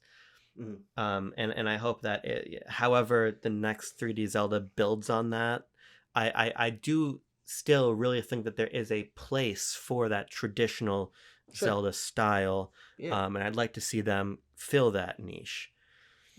With new games specifically, not necessarily the remakes. Like an Oracle remake would be cool, a Minish Cap remake would be cool, but I want to see a new modern 2D Zelda game in the tradition of like a Link Between Worlds that is modernized and has a little bit more of a modern structure and feel to it, but it's very much informed by the classic Zelda ideas. I think that I would love to see a Minish Cap remake from them. I think that alternating between the two and like keeping 2D Zelda like relevant and consistently releasing, I think another remake in the meantime while they're spooling up a bigger original project, I think that makes a lot of sense. Also, we just got Echoes of Wisdom, so neither of us are expecting a new 2D Zelda anytime soon. I think that 2 years from in now, the meantime, specifically Minish Cap. I mean, God, Minish Cap with their art style, Jesus, man, that'd be amazing. Cool. That'd be amazing. But I'm like genuinely excited to see whatever they do next, so remake or otherwise, because they're great at both. So Hand is just sort of being here because we're kind of smarmy. They co-developed Pokemon Friends, which is obviously sucks. They sort of they belong below D tier, but we don't have an F tier, so you just put them in D tier and we can move on. Doesn't really matter. No, I mean, there are the occasional Nintendo projects like Pokemon Friends, which is a free start, I guess. Like mobile Switch slot puzzle game that came out next year that proves to me that, like, Nintendo still, they have that dog in them, and I don't want them to have that dog in them. To be clear, this is definitely more on the Pokemon Company side. Sure. Yeah, fair enough. Though, Nintendo did publish specifically Pokemon Friends, which actually they don't publish some of the other external, like, they didn't, I don't think Nintendo published Pokemon Quest or something like that. How about like a cafe remix? Yeah, I don't know. Oh, wait, also I think Wait, yeah, who did Cafe Remix? Well, I looked this up. Get a little Acquire logo. Acquire logo? Mm-hmm. Yeah. Acquire Game Studio logo. Pokemon Cafe Remix is published by Nintendo. Oh, okay. Sure. Outside of Japan. It's published by the Pokemon Company in Japan. Wait, how do I... And obviously Nintendo didn't publish the iOS or Android versions, which are Pokemon Company. Let's see. I'll check there Pokemon. Oh, okay, there we go. Now, Tucker, you're making me feel a little anxious with this Koei Tecmo one here, because there's really like several different Koei Tecmo teams that are like of concern to us. But I guess like who is this representing right now? Is this representing AAA Game Studio? There are 3 or 4 teams that this does represent. Yeah. But 3 of the 4 teams are like ostensibly, or no, well, 3 of the 4 teams are ostensibly interchangeable. Sure, making Warriors. Which is Omega Force, which is Team Ninja, and which is AAA Game Studio. All of the games in that lineage are about the same level of quality. Yes, it incorporates these different teams. They're all Koei Tecmo teams. So, like, I didn't feel it was that important to differentiate. Like, were we going to place Omega Force differently from, or even discuss them differently from Team Ninja? I don't really know. But then there's also the team, obviously we can't judge them yet, but the Dragon Quest Builders team that's making... Exactly, yeah, and that's the other part, yeah. And Dragon Quest Builders 2 was published by Nintendo on Switch, which is kind of interesting, and shows where their sort of dynamic that would lead into Picopia would come from. But I think I see this in a similar breath as I see Bandai Namco, right? Is another long-standing collaboration that Nintendo has had with this external and also very storied Japanese game development team, where they just they pick and choose different bits of them and collaborate with them. And so, like, sure, this is the Koei Tecmo Nintendo catalog to sort of talk about. I'd put it in B tier personally. Yeah, I think that's fair. I don't think they've ever done anything that really blew me away. Yeah. Other than, and another element that we didn't really mention is that they were a big part of why Fire Emblem Three Houses turned out the way that it did. And then they weren't involved in Fire Emblem Engage, which to you and I is the lesser of those 2 games. And so I give them a lot of credit, actually, for helping to get Three Houses, which is one of my personal just favorite games, period, made. But the bulk of their work is like, when I say bargain bin for Indie Zero, I kind of say that for Koei Tecmo, but I don't mean it as like an insult. It's like, oh, those are like, they're doing like the other stuff that Nintendo does, and I like, it's not like exciting to me, but I'm glad it's there. Yeah, I just don't think that the Warriors games are really much to write home about. Yeah, and I'm not. This is not me making a judgment on the Musou catalog broadly, because I actually do really want to play Dynasty Warriors Origins. Oh, sure. But I felt I have played all of them. I played all the Nintendo Warriors games, and I really do feel like they've largely failed to live up to that first game, which I think was the least indebted to the Nintendo IP that it was belonging to. So that in Hyrule Warriors, Hyrule Warriors 1 is very much a lot more distinct. It's not trying to be here is the Fire Emblem Three Houses Warriors game, or here is the Breath of the Wild Warriors game, Tears of the Kingdom Warriors game. And I find that a lot of those elements kind of encumber them. I know you're a much bigger fan of Three Hopes than I am, but I just think that, like, if you were to even out all of those from first Hyrule Warriors all the way up through Age of Imprisonment, I think that they average out to a B tier quality for me. To offer an alternative perspective, the growth to adhere to an external, like, they're ostensibly adaptations of IP nowadays. Persona Strikers, Dragon Quest Warriors, and Age of Imprisonment, Age of Calamity, great examples. That's the reason why I am interested in those games, as opposed to their own original Warriors games, is that I'm already a fan of these things, and seeing them put through this other lens, and frankly, especially in terms of visuals, really matching the quality of both Fire Emblem Three Houses and Age of Imprisonment. Like that those games are, like, they're really doing good work with what I like so much about the aesthetics of Fire Emblem and Zelda. that's why I would play those. Like, I've never really thought about playing the original Hyrule Warriors because I'm like, well, this is kind of like, and I know this is certainly the appeal of it, but why it doesn't appeal to me is like, it's kind of like a fucking toy box. Like, it's just like a bunch of like nonsense that's like tangentially Zelda related or is Zelda related, but like it feels a little bit messy to me in the way, or not as focused as I think the subsequent games have been. Yeah, I think it's more that it was Koei Tecmo's take on Zelda because they also had a bunch of original characters. There's like original story of that. I just found like and this is also like I just don't think Age of Imprisonment is very good. I thought that the storytelling was quite inert, and I found the cutscene direction quite bad. Like I think that there's just a lot that Age of Calamity did right, to your point about really meeting the moment of Breath of the Wild while still having a little bit more space to tell its own story with the whole time travel thing than especially Age of Imprisonment, which feels sort of slavishly devoted to Tears of the Kingdom and canon and lore and all this stuff, and it results in a game that's like okay, so what is Sonya doing like at this particular moment in time? And the answer is like nothing interesting, but we see it anyway. I'd be super curious for you to play more of that game and let me know what you think of it, but I was not impressed by that one. I've been thinking about it. But hey, we'll probably see another one in a couple years. Fortune's Weave Warriors? I'm very excited for Pokopia as a sidebar. Yeah, so am I. Yeah, that game looks great. Nintendo Cube, Abram. Mario Party. How do you feel? I had also put them in B tier personally. Yeah, I think it makes sense. I think that they've espouse. I think they've risen from D tier to B tier, I would say. Oh, interesting. Okay. Because you and I were recently visiting the Great Botox Games. Yes. And we played some of those Wii U, and you and I went on quite a Mario Wii Party journey, right? Mm-hmm. And like those games are kind of cool, but there's a lot that makes them extremely tedious and particularly uninteresting. So when you're looking down the barrel of Wii Party U, Animal Crossing Amiibo Festival, which is not as bad as people say it is, was just extremely, extremely, extremely boring. Yeah.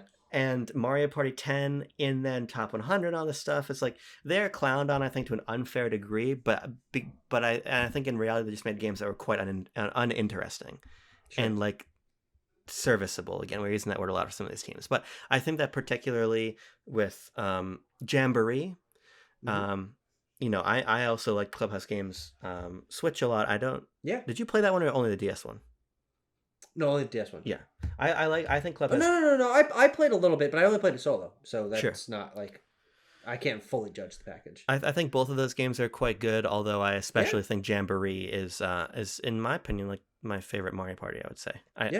I think that they've risen to some new level, or they've sort of found some new workflow or something that's working a little bit better than what they were doing in the past, and I find them successful now in a way that I didn't for a long time.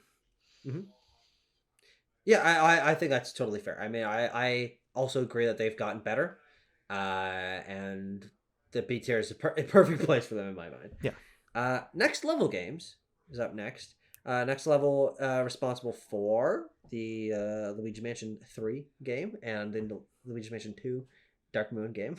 not HD. No. And Battle League and Punch Out, and like they've done quite a bit with Nintendo. Federation Force. Yeah, they have this like interesting, wide-reaching history with Nintendo. Really only dominated by one game, which to me is Luigi Mansion 3. I'm like, that's a fucking all-timer right there. But like otherwise, I'm like, I think that Luigi Mansion 3 is an S tier game, but the rest of their catalog is like B or C tier.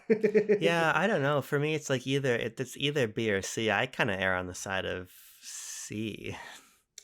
I'd go to. I agree until we got Luigi Mansion 3, which is a truly excellent game. Both of you and I really love that game, and I believe that there's another Luigi's Mansion in the works, and it's going to be just as good, if not better. Like, I think that there's this element to the team that, much like we praise Nintendo Cube, much like we praise some of these teams, like, they were in a slump, and to be fair, Battle League is not a very good game, and it does show that they still have this sort of, like, sufficient side to them.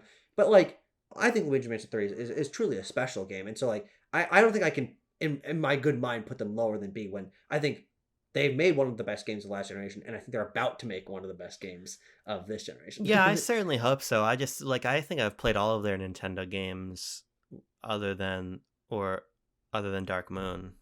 Sure. And I only think Luigi's Mansion 3 is Oh, I agree. Yeah. is above like a 6, I think. Well, but here's the thing. Again, I mean, maybe we've kind of like slipped from this. I think we're judging them on the now, and I think that Sure, but that Battle League is a continuation and in the same vein as Federation Force and their less exciting works. But also, like, we're in the now, and I smell the fucking Luigi's Vacation on the horizon. Yeah, maybe. I think and I'm happy with it in B, by the way. It's fun to put it in B. Sure. But it's like, but I'm not one of these like freaks who watches Scott the Woz and like thinks that Battle League like killed their grandparents or something. Like Battle League is fine. It's a fine game, but I just think that it's not remarkable in any way. That game. And like I like Luigi's Mansion a lot, but if we're talking about the current moment, Luigi's Mansion 3 did come out 7 years ago. This is incredibly true. Now, interestingly enough, I didn't know if you knew this. Design support on Prime 4 Beyond. Next Level Games. There is about 24 studios that supported on that game. When I beat it for the second time, and we'll talk about retro, but when I beat it for the second time, I like really paid close attention to the credits. I'm like, it is one support studio after the other, after the other, after the other. But yeah, we'll leave it in B. I to be clear, when Luigi's Mansion 4 will be announced, I'll be quite excited. But I think that'll be on the basis of the Luigi's Mansion series more than Next Level Games. Like if Next Level Games was making, I don't know, insert other Nintendo Wave Race. I don't know. Star Fox Grand Prix. Star Fox even. I'm gonna. There would be a real asterisk on my excitement for it. Sure. Interesting. Yeah. Because they have this like. Again, wide-reaching but inconsistent Nintendo history. Nintendo Software Technology. Interesting little group here. This is Nintendo's internal American team. Yeah. And they have done a lot of support work with teams, especially indie teams. During the Switch generation, they helped with snipper clips and stretchers and Good Job and things like that. It's like, okay, good for you. But near the end of the generation, they really found that fucking dog in them when they made one of your favorite games of the generation, F-Zero 99, and they remade Mario vs. Donkey Kong. They also worked on the 3D World plus Bowser's Fury with EPD. Oh, that's a great point. Totally forgot about that. Yeah, and Bowser's Fury I think is excellent. Yeah, I think they're pretty dang cool, and I think that. I have yet to have one of their games like truly impact me to want to put it up alongside something like Echoes of Wisdom or Metroid Dread. So I think B is where I would start the bidding. Yeah. But I do think they've got the potential in them if Nintendo allows them the space to become a more to grow the team and become a more eternally consistent developer of themselves. Yeah. I think we're seeing them start to blossom into that. Yeah, I certainly agree. I mean, when you're looking at working on Bowser's Fury and 3D World, we don't know exactly what they did, of course, but that's 2022. 2023 is F-Zero 99. 2024 is Mario versus Donkey Kong. Yeah. So, to see them sort of graduate from where they were making Mario versus Donkey Kong games, but the minis styles games, I think is quite cool. But I really think that F-Zero 99 is something quite special. I think it's among the most fun multiplayer games on the Switch, and I think that it does, like I was mentioning much earlier, does the 99 thing a lot more successfully than Eureka does. So I'm really happy with MMB, and I'm really hoping that my big hope is that they do a Wave Race game. Because also important to note, they did the Mario Galaxy on Switch collection. You. Well, that's there we go. So that's and 3D All Stars. That's what they were working on for last year then. But I think because NST used to make Wave Race stuff, and like Wave Race has always been like a more American thing with just the art style of it and the feel of it. Seeing them do like that or a 1080 game or something would be super cool, or even just that'd be wild, man. Even just making like a F-Zero. But the point is, I think that they're in a position where they can take on more things. And Mario vs. Donkey Kong on GBA, I think, is not a very good game. And I actually thought that the Switch version, although it's nothing to write home about, was quite a deal better actually than the original. Sure. So I'm happy with MMB. Intelligent Systems, Abram, I think is A. I think that there's maybe an argument for them to be among Nintendo's most important teams. They are like the longest standing collaboration that Nintendo has had, going all the way back to the fucking Famicom. We don't have HAL on here. Oh well, here's the problem. I see the HAL logo here. You ever download something? It's like a Microsoft Edge Oh logo. yes, yes, yes, yes. Of course we So know I don't that know what logo. happened there, but yeah, of course I'll look up HAL Laboratory. You talk about intelligent Now systems. here's the thing, Tucker. I was gonna put intelligent systems in B personally.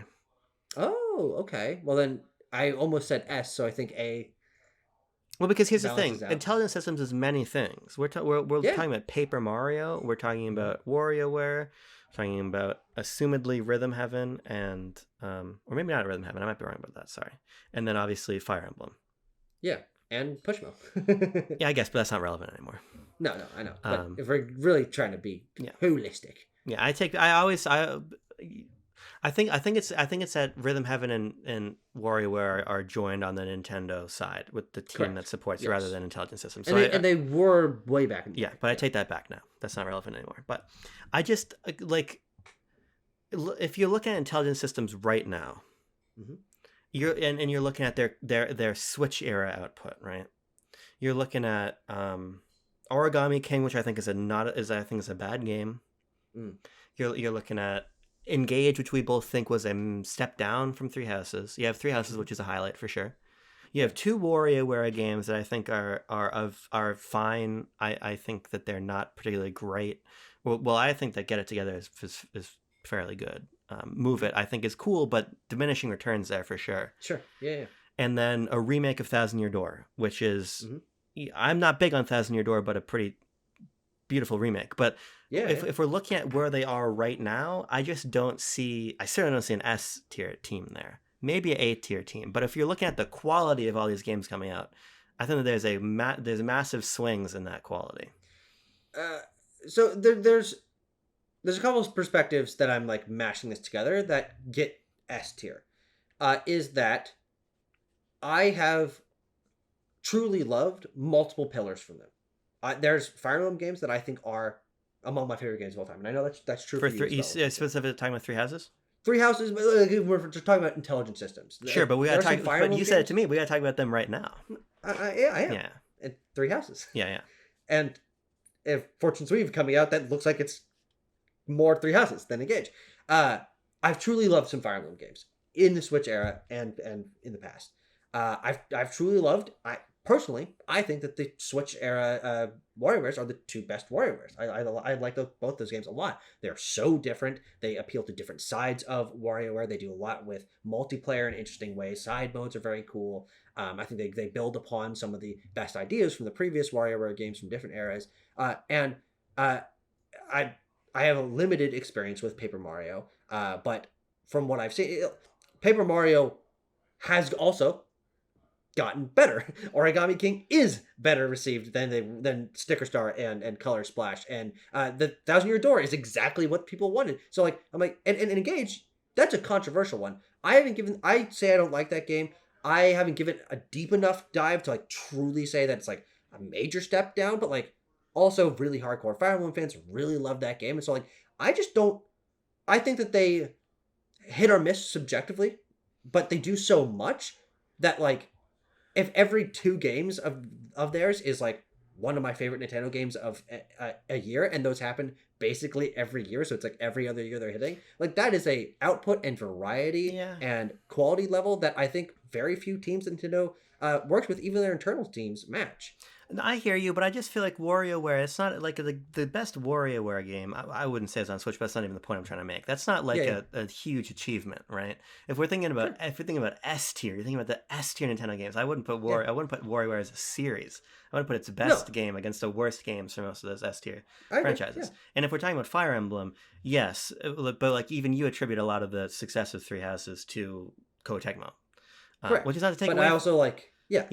but also like Engage isn't like, I don't know. I don't think Engage is particularly interesting. I certainly would disagree about Origami King. Like it's better, but that's not the high bar. Like I just think that if they were strictly Fire Emblem, maybe, but like I just think that this Mario adjacent stuff they work on, even at its best, is not particular. I wouldn't put an S tier. I would put the best Paper Mario game above A. Yeah, no, and that's totally fair. I think that for me, I'm willing to take, and you're right, I think S was maybe being exaggeratory, but I think that and that's just something I think is very consistent when you and I talk about games, is I will take a few whiffs if you're hitting a fucking if you're hitting like 10 times a minute, which is the rate at which Intelligent Systems works at. I'm like, oh yeah, okay, I get, Origami King. That's like one or and if you add the gauge that's like 2 out of like 7 or 8 games that they put out in like a 70-year time span, whatever. Like, because especially if you look back at where they ended the 3DS generations, like they're putting out a lot of stuff. I think that they're just one of the most important teams that Nintendo works with because they're able to cover, like, most of these teams only do one thing, and it's like a fun bonus if they do 2, or like really strong if they do 3. They do 3+, which is just like, well, they do 3.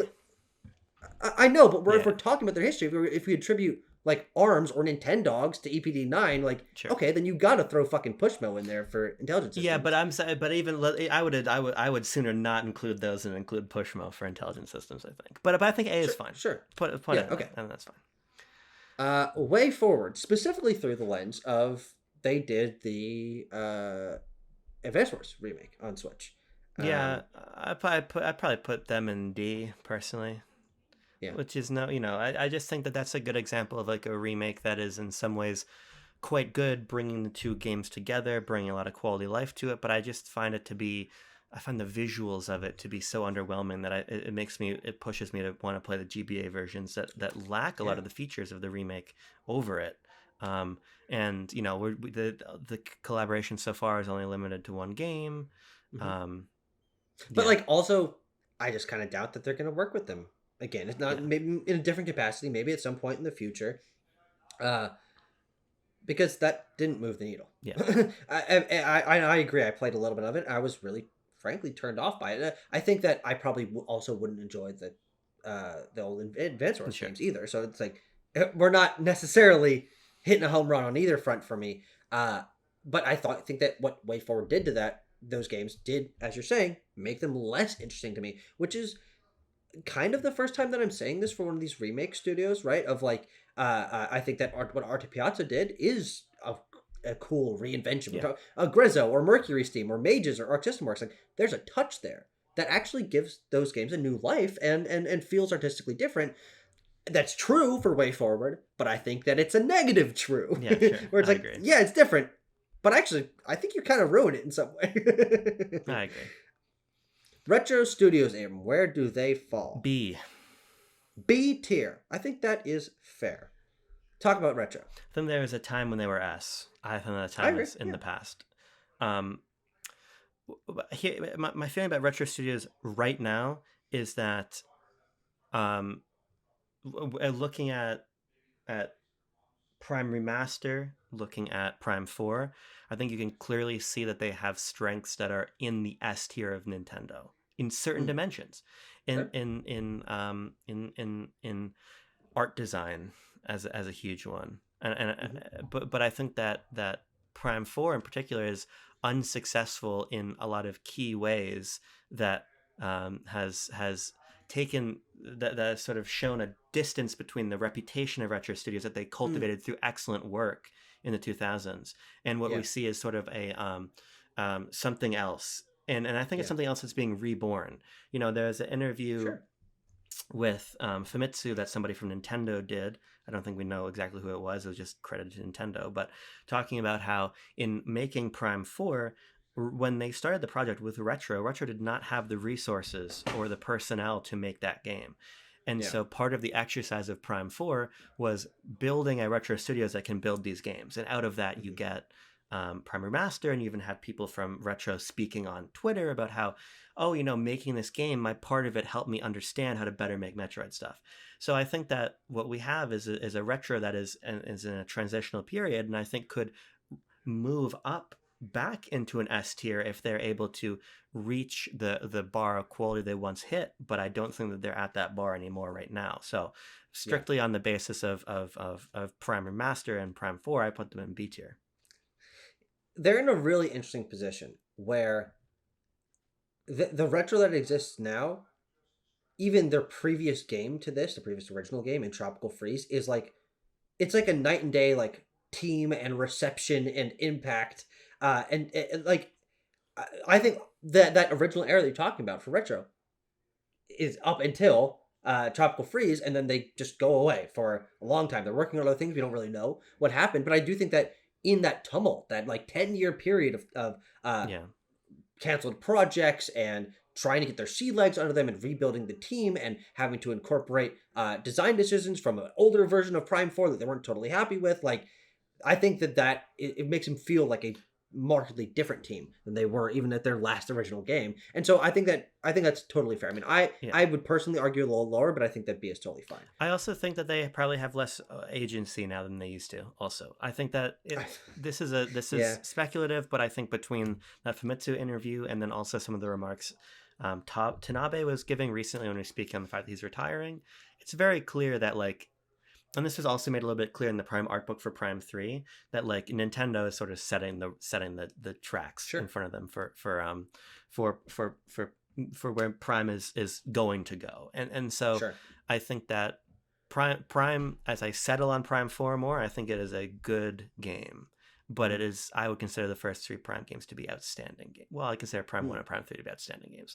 Point is, I think that if they are allowed to continue in the direction that Nintendo is rebuilding them in, I think that the parts of them that have always been true, which is the ability to attract AAA Western talent, to bring a Western sensibility to the presentation of the games, to the beautiful art design, a lot of that stuff, that's always going to be there. So now you backfill, you build up, you can get them back into S tier, but they've certainly fallen from it.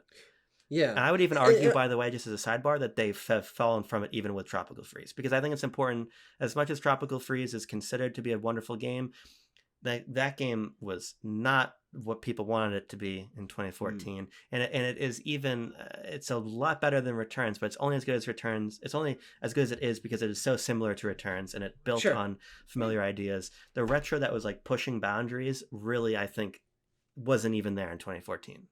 Sure. Yeah, interesting. Yeah. And I think the reason why I brought up what I was just saying of like, this just feels like a different team is that obviously we do know about some shakeups and some tumult from that team, and it's clear that they're very beleaguered output for the last 2 generations. But it's also that's distinct for Nintendo, because when we think about why all these teams have been able to graduate from mixed or maybe a little bit safe to truly making genre industry defining work in all these S tier cases, is because they retain their talent. Yes. And they keep them around and they build and they iterate. And Retro hasn't had that same success. I think obviously being a Western studio and very distanced from the rest of Nintendo, I think probably has a good part to do with that. But they just don't have that culture that builds the strength and the safety and the like creativity that Nintendo's best teams do. I know people who work at Retro, and they're like, there's a lot of contract work and a lot of people who are like shuffled off of jobs and this kind of stuff. And it's like, I don't think that's, I mean, it's probably true to some degree for like every game period. But the core of why Nintendo's teams work so well is that these are people that have worked together for a very, very long time. And 100%. When you look at some of the key people that made Prime 1, 2, and 3, they're not at Retro anymore. You're pointing to the most critical part of understanding Prime 4 that I think a lot of people blindly overlook, which is that the name Retro Studios is what's important. It's the people that were there. Mm-hmm. Yeah. And I think you raise a critical point, and part of the reason that you see a lot of,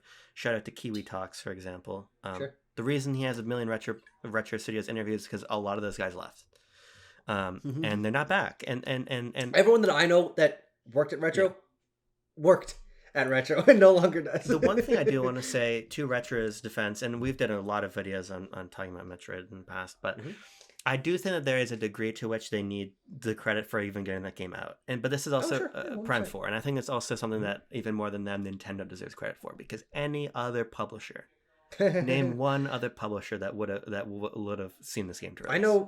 I know a publisher that announced their game on the same day that game's still not out. Ubisoft. Yeah. So like if Prime 4 was a Ubisoft game, it'd probably still be.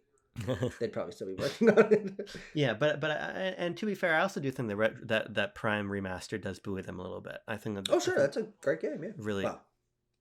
Yeah, I appreciate you. I appreciate you lying to me. So I like leaving them in B tier. I like buttering you up. Of course. That means you don't like block me on everything. You remember when I blocked you? I think about that quite frequently. I blocked you on my phone, and that's why we couldn't text for like straight up but years. not on purpose. Like we didn't. No, not on purpose. No, not on purpose. But I did. Yeah, I blocked you. Yes, that is true. That's actually like one of like 3 times I ever blocked someone. Yeah. Next up is Shiver Entertainment. Were you doing a little tippity typing to actually see what the fuck they do? Yes, I have the list here. Because who's next to Shiver? Tantalus Media. Sorry, we're still missing someone. Who? I Iron Galaxy. You got to add still. Oh, sure. Sorry, yeah. we keep making the list longer, but then that's comprehensive. So, Shiver is owned by Nintendo. Yeah, they're a Nintendo studio as of 2024. What? Yeah. So let me list here what they've made with Nintendo. Shout out Nintendo fandom. Maybe the one good fandom domain. Scribblenauts Showdown, Scribblenauts Mega Pack, Mortal Kombat 11, Mortal Kombat 1, Hogwarts Legacy, WWE 2K25. So here's what I'll say, okay? Nintendo had a vision here, and the vision is only beginning to bear out in Hogwarts Legacy and WWE 2K25.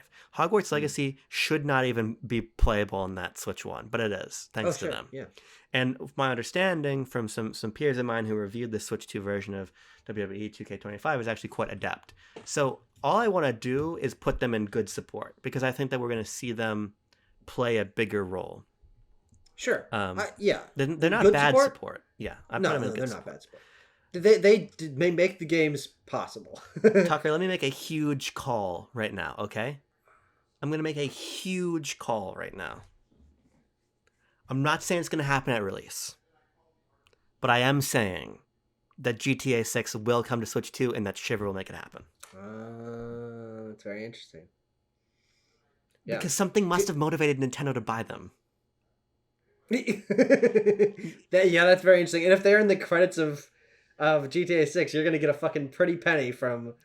Oh, that's very interesting. I just think that like you buy a team like this because you are understanding that there's going to be certain critical games upcoming that the internal resources at those external studios can't handle a Switch 2 version of. So you need somebody that can do it. Yeah. And maybe it's Call of Duty or maybe it's not GTA 6, but I'm gonna stake my claim that Shiver will make GTA 6 on Switch possible. I think that's a good call. Yeah, and I'm excited. They're the least known quantity here. Like, we can... Also, because you and I actually haven't played those games that they worked on, so like we have no personal experience with the part quality of their work, which seems to be decent from what we know. But we're only now in the beginning of their journey as actually a Nintendo studio. The projects that they're probably still going to even release this year or even next year started before their acquisition, and so we don't know actually what their role is going to be, because there's also very much the chance that they become a Nintendo support studio for Nintendo internal projects. It's very possible. Too, yeah, it's possible that their acquisition by Nintendo gives them the room to make their own projects. Who the fuck knows? Like we're at a point of change for them, because Nintendo owning a studio means something. And they don't do acquisitions very often, and so it'll just be interesting to see over the course of Switch 2 generation what their role actually is as a Nintendo owned studio.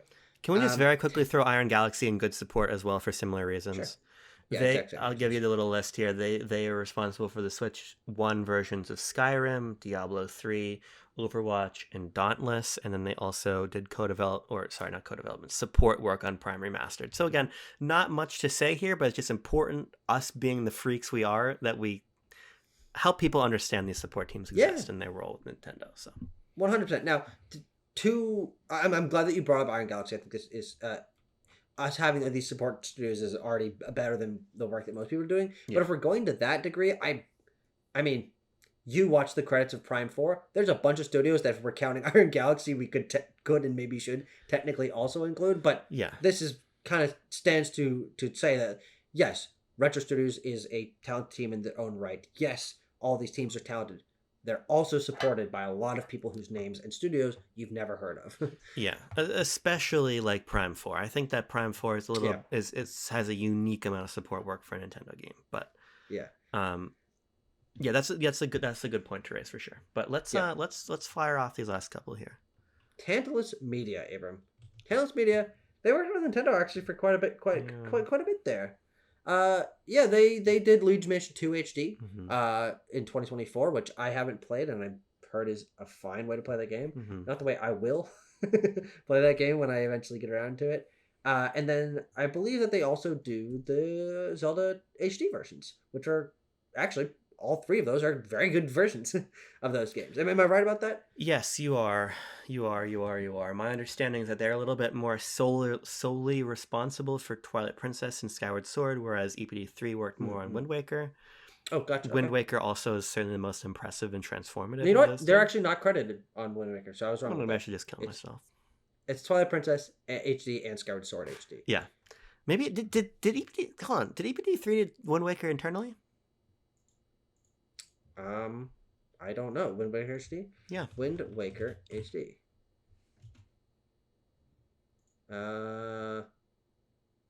Hexadrive, Abram. Oh, Hexadrive. Have they done anything more recently? What's Hexadrive? Hexadrive, Japanese development team.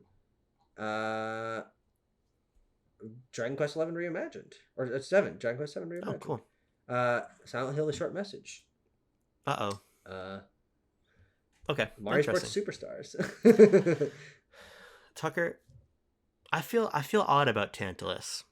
Sure. Because yes, those are good Twilight Princess HD and Skyward Sword HD. If I was to recommend somebody that wants to play those games, I would say absolutely play the remakes. Yeah, 100%. But they're not transformative remakes by any stretch. And Luigi's Mansion 2 HD is not particularly impressive, I would say. I would personally, and I'm not talking about the quality of the games they're remaking. I'm talking about the job of the remaking. I would probably put them in C tier, I think. Yeah, I don't know. I mean, if we talk about them having worked with Nintendo on 3 projects, I think that I would go for B, because I think that the worst you can say is that Luigi's Mansion is like almost nothing. Like it's not a bad way to play that game. It's not. It's right. It's not transformative. Yeah, but like B. That's fair. But like I was pretty impressed by Skyward Sword, which is actually only one of those games that I've personally played, and so like that's the only touchstone that I have. And from what I know, the Skyward Sword HD on Wii U is actually also something that people praise quite a bit. Not as much, but not as much. No. Okay, so then maybe it is C. I haven't played their. I mean, Twilight.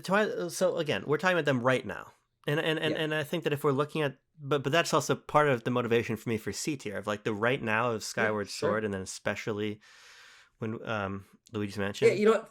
Totally fair. Yeah. They don't leave a stamp, and like, yeah, they're just kind of there. I mean, it's not like a positive or negative, but it is a positive that they happen. I don't know. It's a positive that they happen for sure, but it's a positive that Returns HD happens as well. I just think that like true. all of these games are. I would recommend that these are the ways you play these games. Yeah, but I don't know. I will say, let me give you another huge prediction here right now.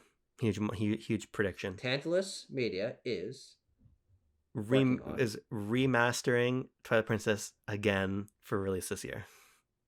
Ooh. 20th anniversary of Twilight Princess this year, and that is a beautiful Switch 1, Switch 2 release like a galaxy. Oh, I see. For the double pack with Wind Waker as well, or just Twilight Princess? God damn. Fuck you, Wind Waker. Yeah, that'd be interesting. Yeah. Sure. Yeah. I think that's very possible. Gotta have something Zelda this year. Gotta have something. You gotta. Good feel. You take the lead on good feel.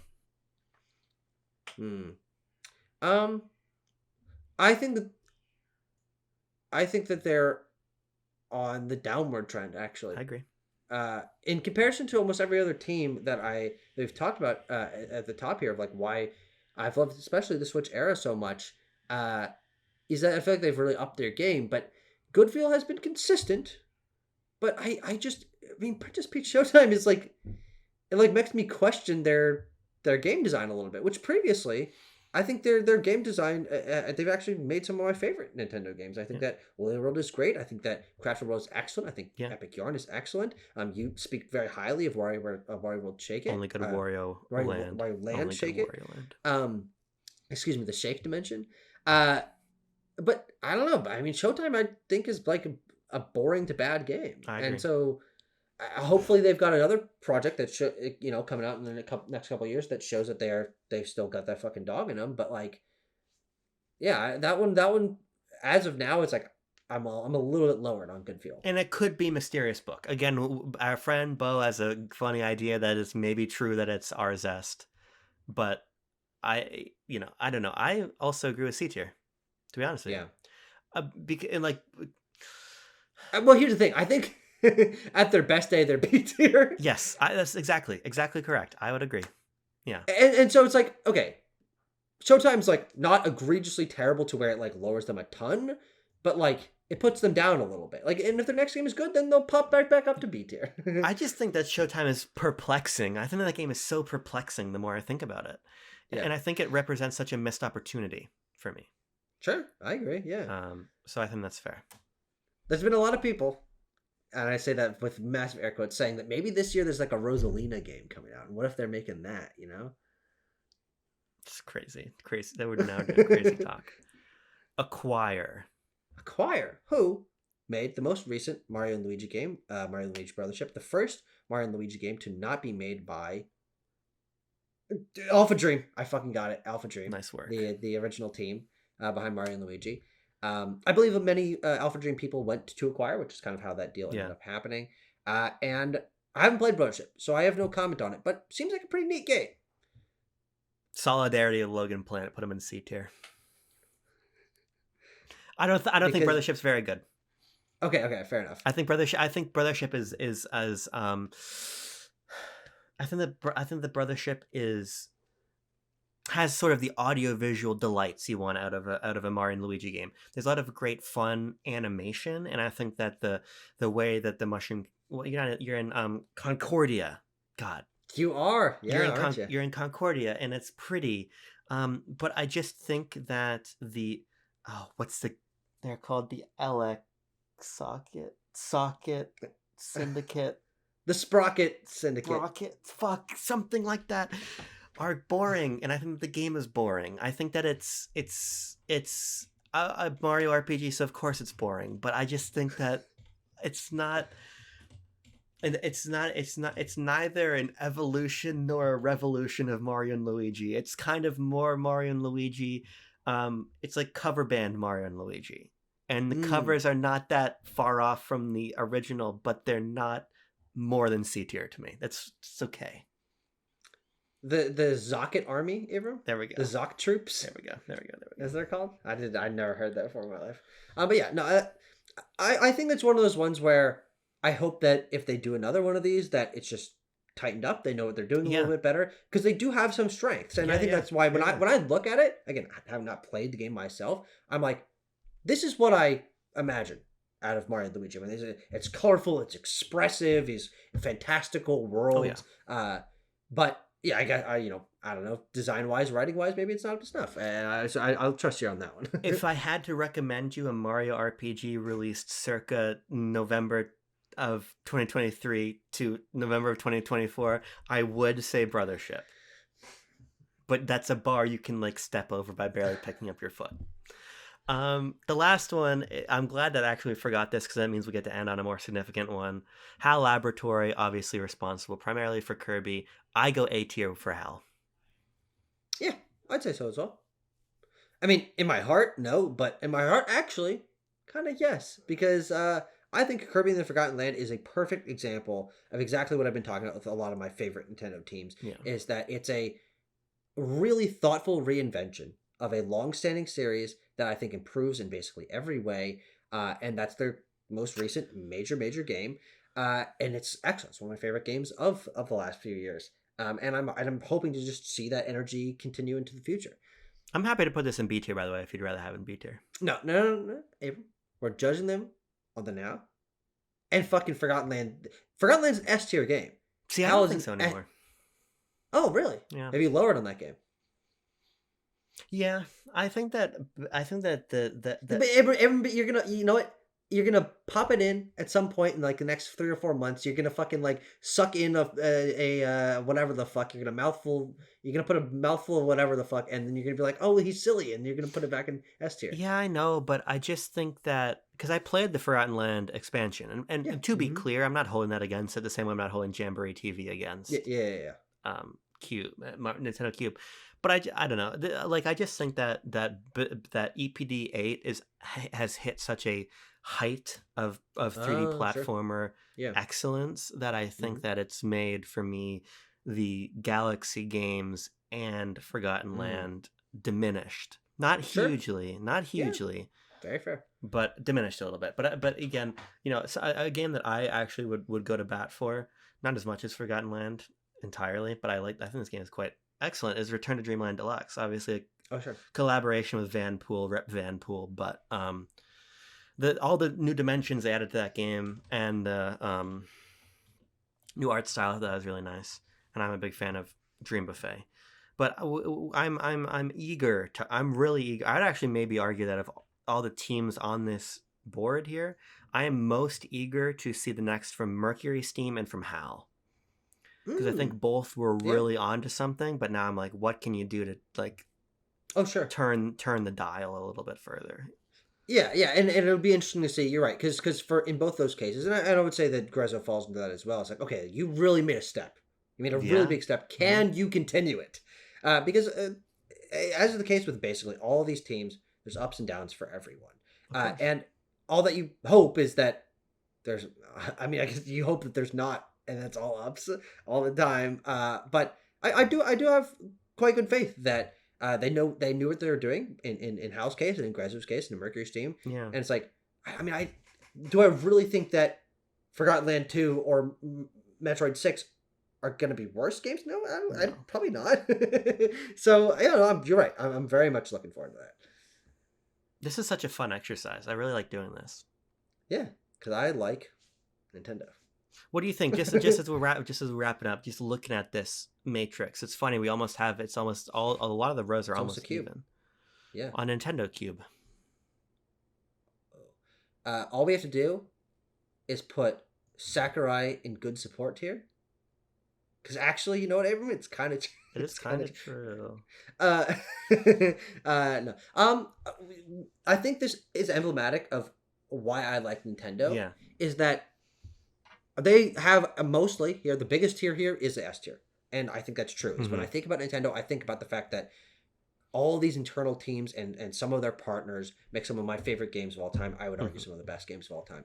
And even down to A or B tier, these teams, Next Level Games, making Luigi Mansion 3, I think that's a phenomenal game. Intelligent Systems making Fire Emblem, Forgotten Land. Like, we're talking about a number of my favorite games of all time. Even down to Goodfield making some of my favorite games.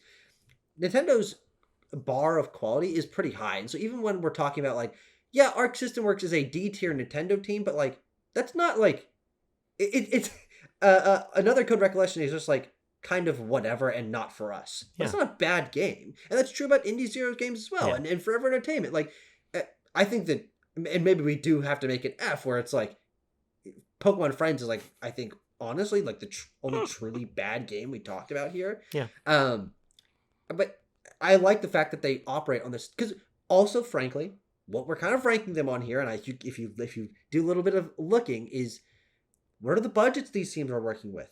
A Forever Entertainment game or an Indie Zero game are among the lowest budgeted games that Nintendo releases. And a Rika game is barely above that. Okay, the Koei Tecmo games are a little bit bigger. They're certainly not Pokemon, and they're certainly not Zelda or Mario, where these teams can take forever. We're kind of also grading along a scale here in terms of like how much budget, how much impact. They seem to kind of go along that curve. Now, it costs about 10 cents to make Legends ZA, though. It's true. So, bad support for Game Freak. Yeah, I'm just really happy with this. I just think that this is like this whole matrix that we've created here is like illustrative of why like I mostly just play Nintendo stuff. Not even just because I like it more than most things, but just because look at how much there is there. Look at how much we're talking about. These are all the people that are like in the ball game, right? They're all in the field. True. Yeah. And that's pretty incredible. And it also, the other reason I'm glad that we did this is because I still think that there is a misunderstanding of who is actually making your Nintendo games. Yeah. And these doofy numbers are the actual Nintendo teams. Yes. Everything the fuck else is not Nintendo, but also is Nintendo. And also, most of these aren't owned by Nintendo. No, even like a HAL is not owned by Nintendo. Intelligent Systems is not owned by Nintendo. Oh, Game Freak. Yeah. So yeah, I'm really glad we did this. I hope people get some enjoyment out of it. I would say other people should let us know their rankings, but they have no fucking idea what this means. So let's try this again, Tucker, because it was a good way to end, and then we kept talking because I asked you to. But it's almost like this, like we almost made like a Nintendo Cube, and we kept talking because